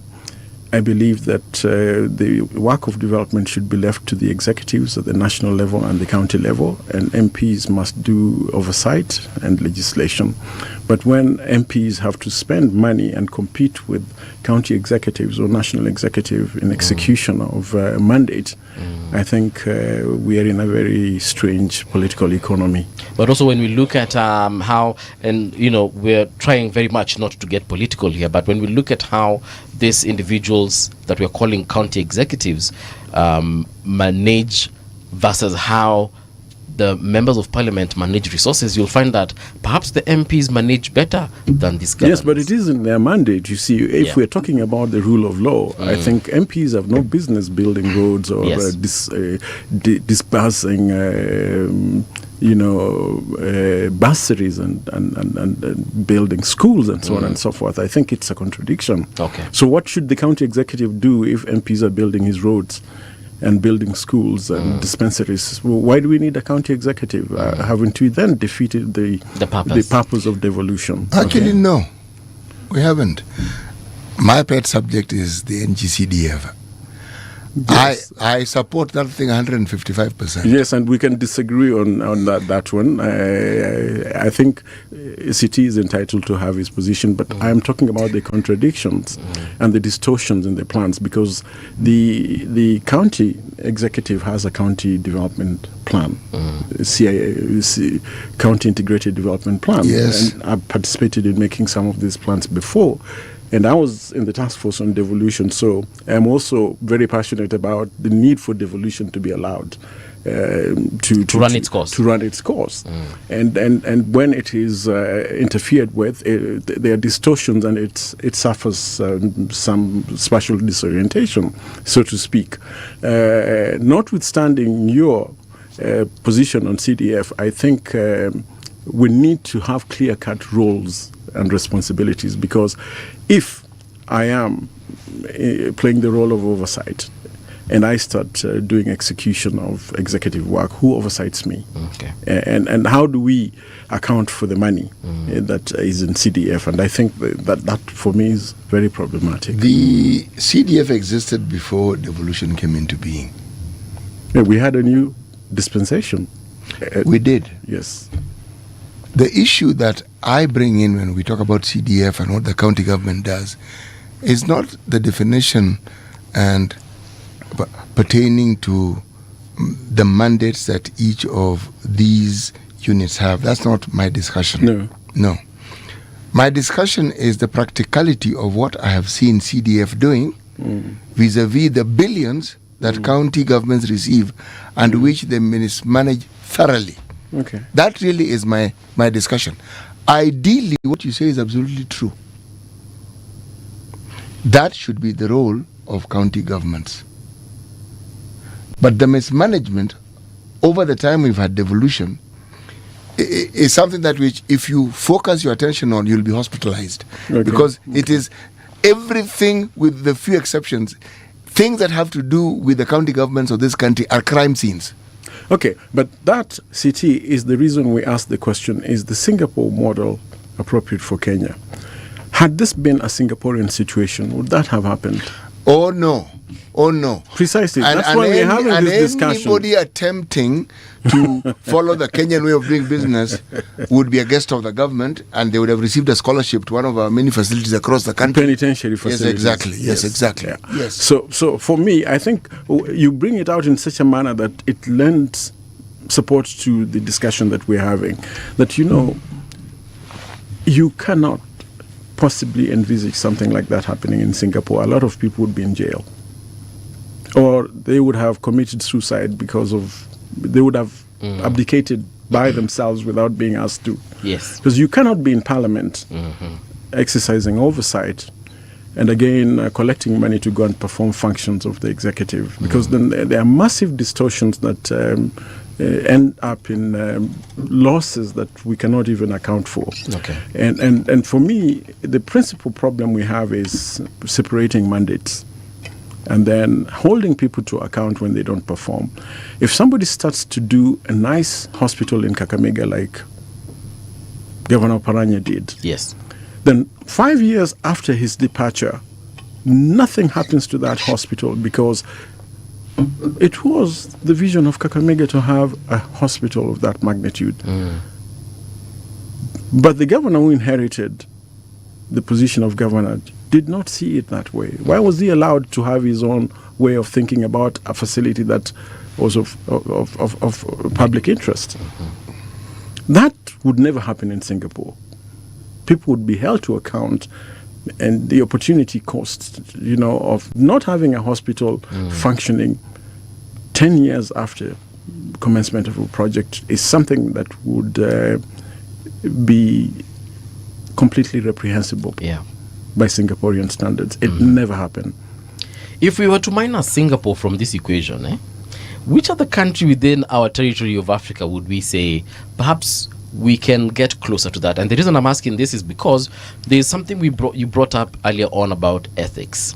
And as much as ethics should be universal in how we should operate as human beings, I believe the way we perceive ethics is not necessarily the way Asians perceive them. It's not the same way Americans and the Europeans perceive them. As ethics, I think we have our own definition for in our own dictionary. Explain what you mean, please. Actually, Confirm, we just define ethics, and then it can have its variations. Right. But I think ethics is ethics. Yes, It's a it is. certain standard of morality, of professionalism, of commitment to doing things, especially when you hold public office. You cannot Fidelity hold to the public law. office Yes. and still remain a private citizen doing whatever you like once you're in that private office and saying that it is our turn. It is never your turn. When you hold a public office, you hold that office as a servant. Yes. And it is not your turn.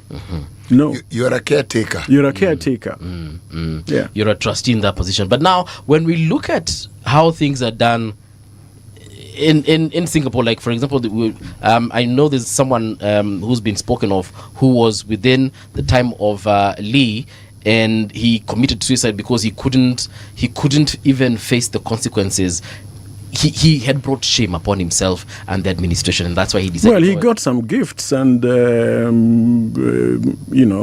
things caught up with him, and he had a holiday paid for by by contractors, and he couldn't explain how he had such a wonderful holiday on his salary, and things became monumental, and he decided to. Yeah, exactly. Yes. But you see, that wouldn't happen here.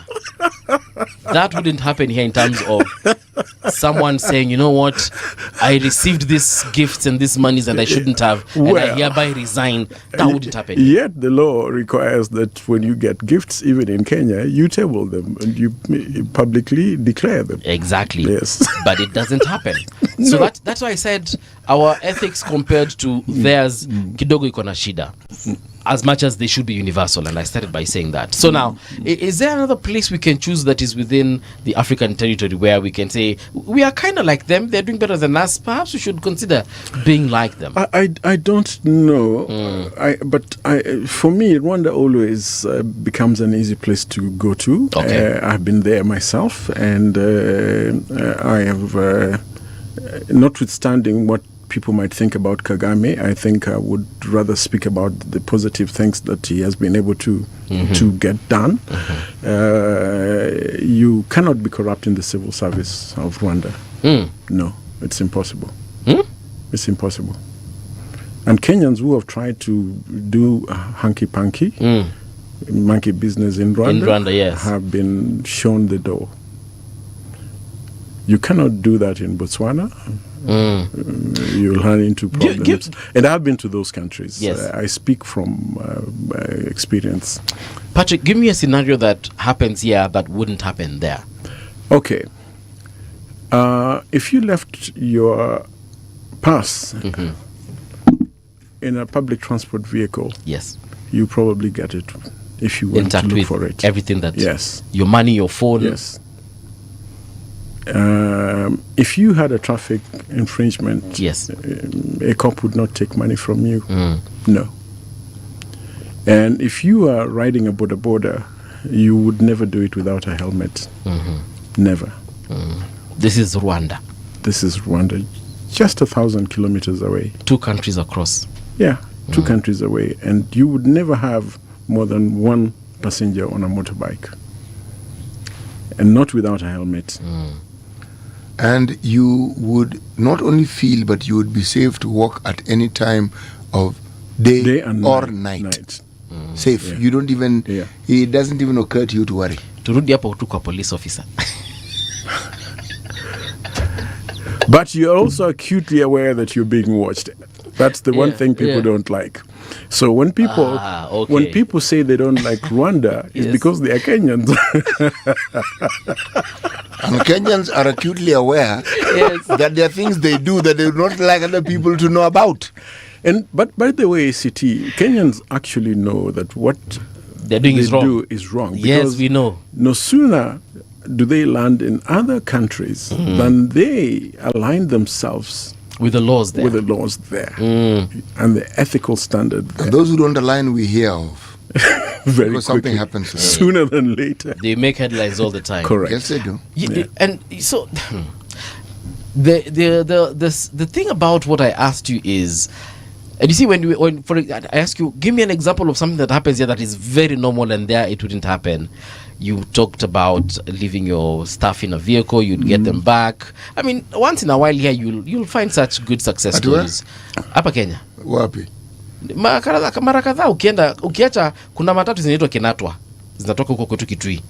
If you happen to leave your bag there, trust me, if you go back to their office, you might get it. I know of someone who but we're not saying, you know, there has to be a distinction. We're having a very candid and balanced discussion where we will say good things about Kenya and we will say where Kenya falls short. 2 days ago, I was coming out of my house, and because of a very bad traffic management, we have to go a long way to come out, to get out of our neighborhood. Yes. The junctions are not properly designed, so you have to go 3 kilometers to come back to go to the main road. And that for me is a bad design. Yes. Okay? But I always notice the distinction in Kenya between a biker and a boda boda, and I don't know whether you understand what I'm saying. I know, but boda bodas are the ones that carry passengers for public transport, and then the bikers are the private bike riders. So in Rwanda, that distinction would not be there, because the bikers and the boda bodas would behave the same. They would do what the traffic code requires them to do. In Kenya, the boda boda person will not do that roundabout. He will go around it in a different way and distort the traffic. He will go against oncoming traffic. So I watched a lady come out of my neighborhood, and I was behind her. She passed me. She took the long route, went up the roundabout and did a U-turn and came back backwards the way all vehicles would do. The boda boda people would not do that. They just come and they don't go around that way. They just go straight against the traffic. And it's all very legal for them. Okay. They don't see any distortions. They are exempt from the traffic code. And the police don't even bother. Yeah, there are no consequences for them. You make that mistake if you are a biker or if you are a four-wheeler. The whole station will come for you. It will never happen in Rwanda. Yeah. It's not Singaporean. If you want to be Singapore, then you've got to deconstruct a lot of things. It's not about the quality of the bridge per se, or the magnificence of a building and so on and so forth. No. How do we deconstruct our minds? How do we change the way we look at things and we perceive public duty and responsibility and accountability? So how far are we from this Singaporean dream, in your opinion? Because now this is a software issue. We were talking about software. It's a software issue. Yeah. More than everybody else thinks it is. Well, how far do you think we are? If I were to ask in my you a opinion, question? first of all, we're looking at our generation, mine, yours, and the ones that came before. We are not changing them, but the generations that are coming after the Gen Zs. So I'm giving it some 30 years before we start thinking like those people. 30 years is too far. No. Sorry, not 30, 10 years. 10 years. 10 years, yeah. No, not even 10. You see, what we're talking about here is not the change in the way we look at infrastructure. Yes. But we are talking about a wholesome overhaul. You brought in the issue of ethics. Yes. Of whether it is we are able to hold on to some very basic ideals. Doing the right thing, right? Yes. Following an order of meritocracy. Having plans that are guaranteed to be followed through because they are national plans or they are county plans and not necessarily a plan that some individual wants to take credit for having initiated, because their job actually requires them to serve the people. And the interest of the people doesn't change simply because a certain position, a political position has changed and somebody else has come in. It doesn't change. If you need a hospital, you need it irrespective of who is the governor. If you need a road, it doesn't matter. It doesn't matter who it is, who is in power. You need a road. Yes, exactly. And also, at a very national level, when you look at the plans that we have, let's talk about infrastructure. Please. Okay? If you're planning for the country, and you want the country to grow. And you know that there are key infrastructural projects that you must have if you're to serve that interest. For instance, you want to ask, where would we best place industries if we want to serve the East African community? Where? Which part of this lovely country of ours would we have it? Would we have it in Mombasa? Taita Taveta? I'm probably looking at the western region, if it were me. I would actually say, if you were to consider something very fundamental, you look at the concept of accessibility. If you happen to be fortunate enough not to be landlocked, and you have accessibility of water, you have rail, you have air, you have road, then you have an extremely unique ecosystem which would serve that particular interest, if that is the plan. Now, the planning has to make sense so that when one looks at it, it is clear why whatever you have is where it is. If you're looking at, say, the thoroughfare between Mombasa and Nairobi and what it represents, it doesn't represent a bus leaving Mombasa to go to Kisumu. No. There are businesses we do with this region we call East and Central Africa. Yes. And that is a valve, that is an opening that makes these things possible. The planning, once again, ought to make sense, whether it is road, whether it is rail, whether it is air. Now, to look at what we haven't done, you just need to look at thinking along those lines, and you look at what we've done with our planning thus far. It'll give you a very clear idea of just how far we are. Not in development, but in our thinking. Yeah. And because the thinking is what informs the implementation. Sure. But so long as our turn, our interest supersedes that of the nation, then the development that we speak of, because it has to be a national development, a national plan, national agenda, that will not be achieved. Not because it physically cannot be, but because if your thinking is what I have mentioned, and you are in a position of a national position of leadership, because you've been elected, then that dream will not be achieved. Yeah. And you see, I just like the way he puts it, because if you can transcend your personal idiosyncrasies, then you have done a lot to promote your capacity as a leader. Yeah. Because then you think about welfare of others, you think about systems, and you think about outputs that have nothing to do with legacy to yourself. And you think about how that impacts your economy, and you think about global competitiveness. When you begin to think like that, you see everybody as having a role to play. And in fact, like the coach of a football team, you begin to look at who to substitute when they are not performing, because then your team is not as efficient as it should be, it's not as impactful as it should be, it's not utilizing the resources that you've placed at its disposal as efficiently as it. And so your objectivity is accentuated. Yeah. To look at things in terms of impacts and productivity and so on and so forth, and deploying the best, of the best that you have, and not thinking about how to serve vested interests and shortcuts and digressing and so on and so forth. There's a tendency then to remain focused because you are intensely aware of competition around you as a region. Yeah. Thank you so much, Patrick. This has been quite an enthralling conversation.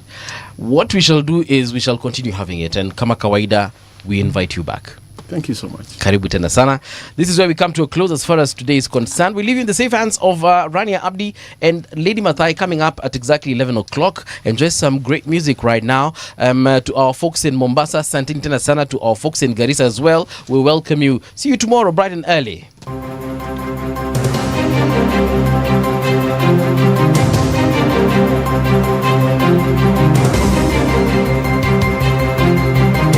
This is the Radio Generation News. Good morning, I'm Winnie Maganga. The Kenya Union of Clinical Officers says the government has ignored the grievances as their strike continues. On Wednesday, striking workers marched to the Ministry of Health demanding better pay, full implementation of their collective bargaining agreement, and permanent pensionable terms for universal health coverage staff. The union is calling for urgent dialogue with the government to end the strike, which has disrupted services across all public hospitals. We have been dealing with only one item. The reason was that the SRC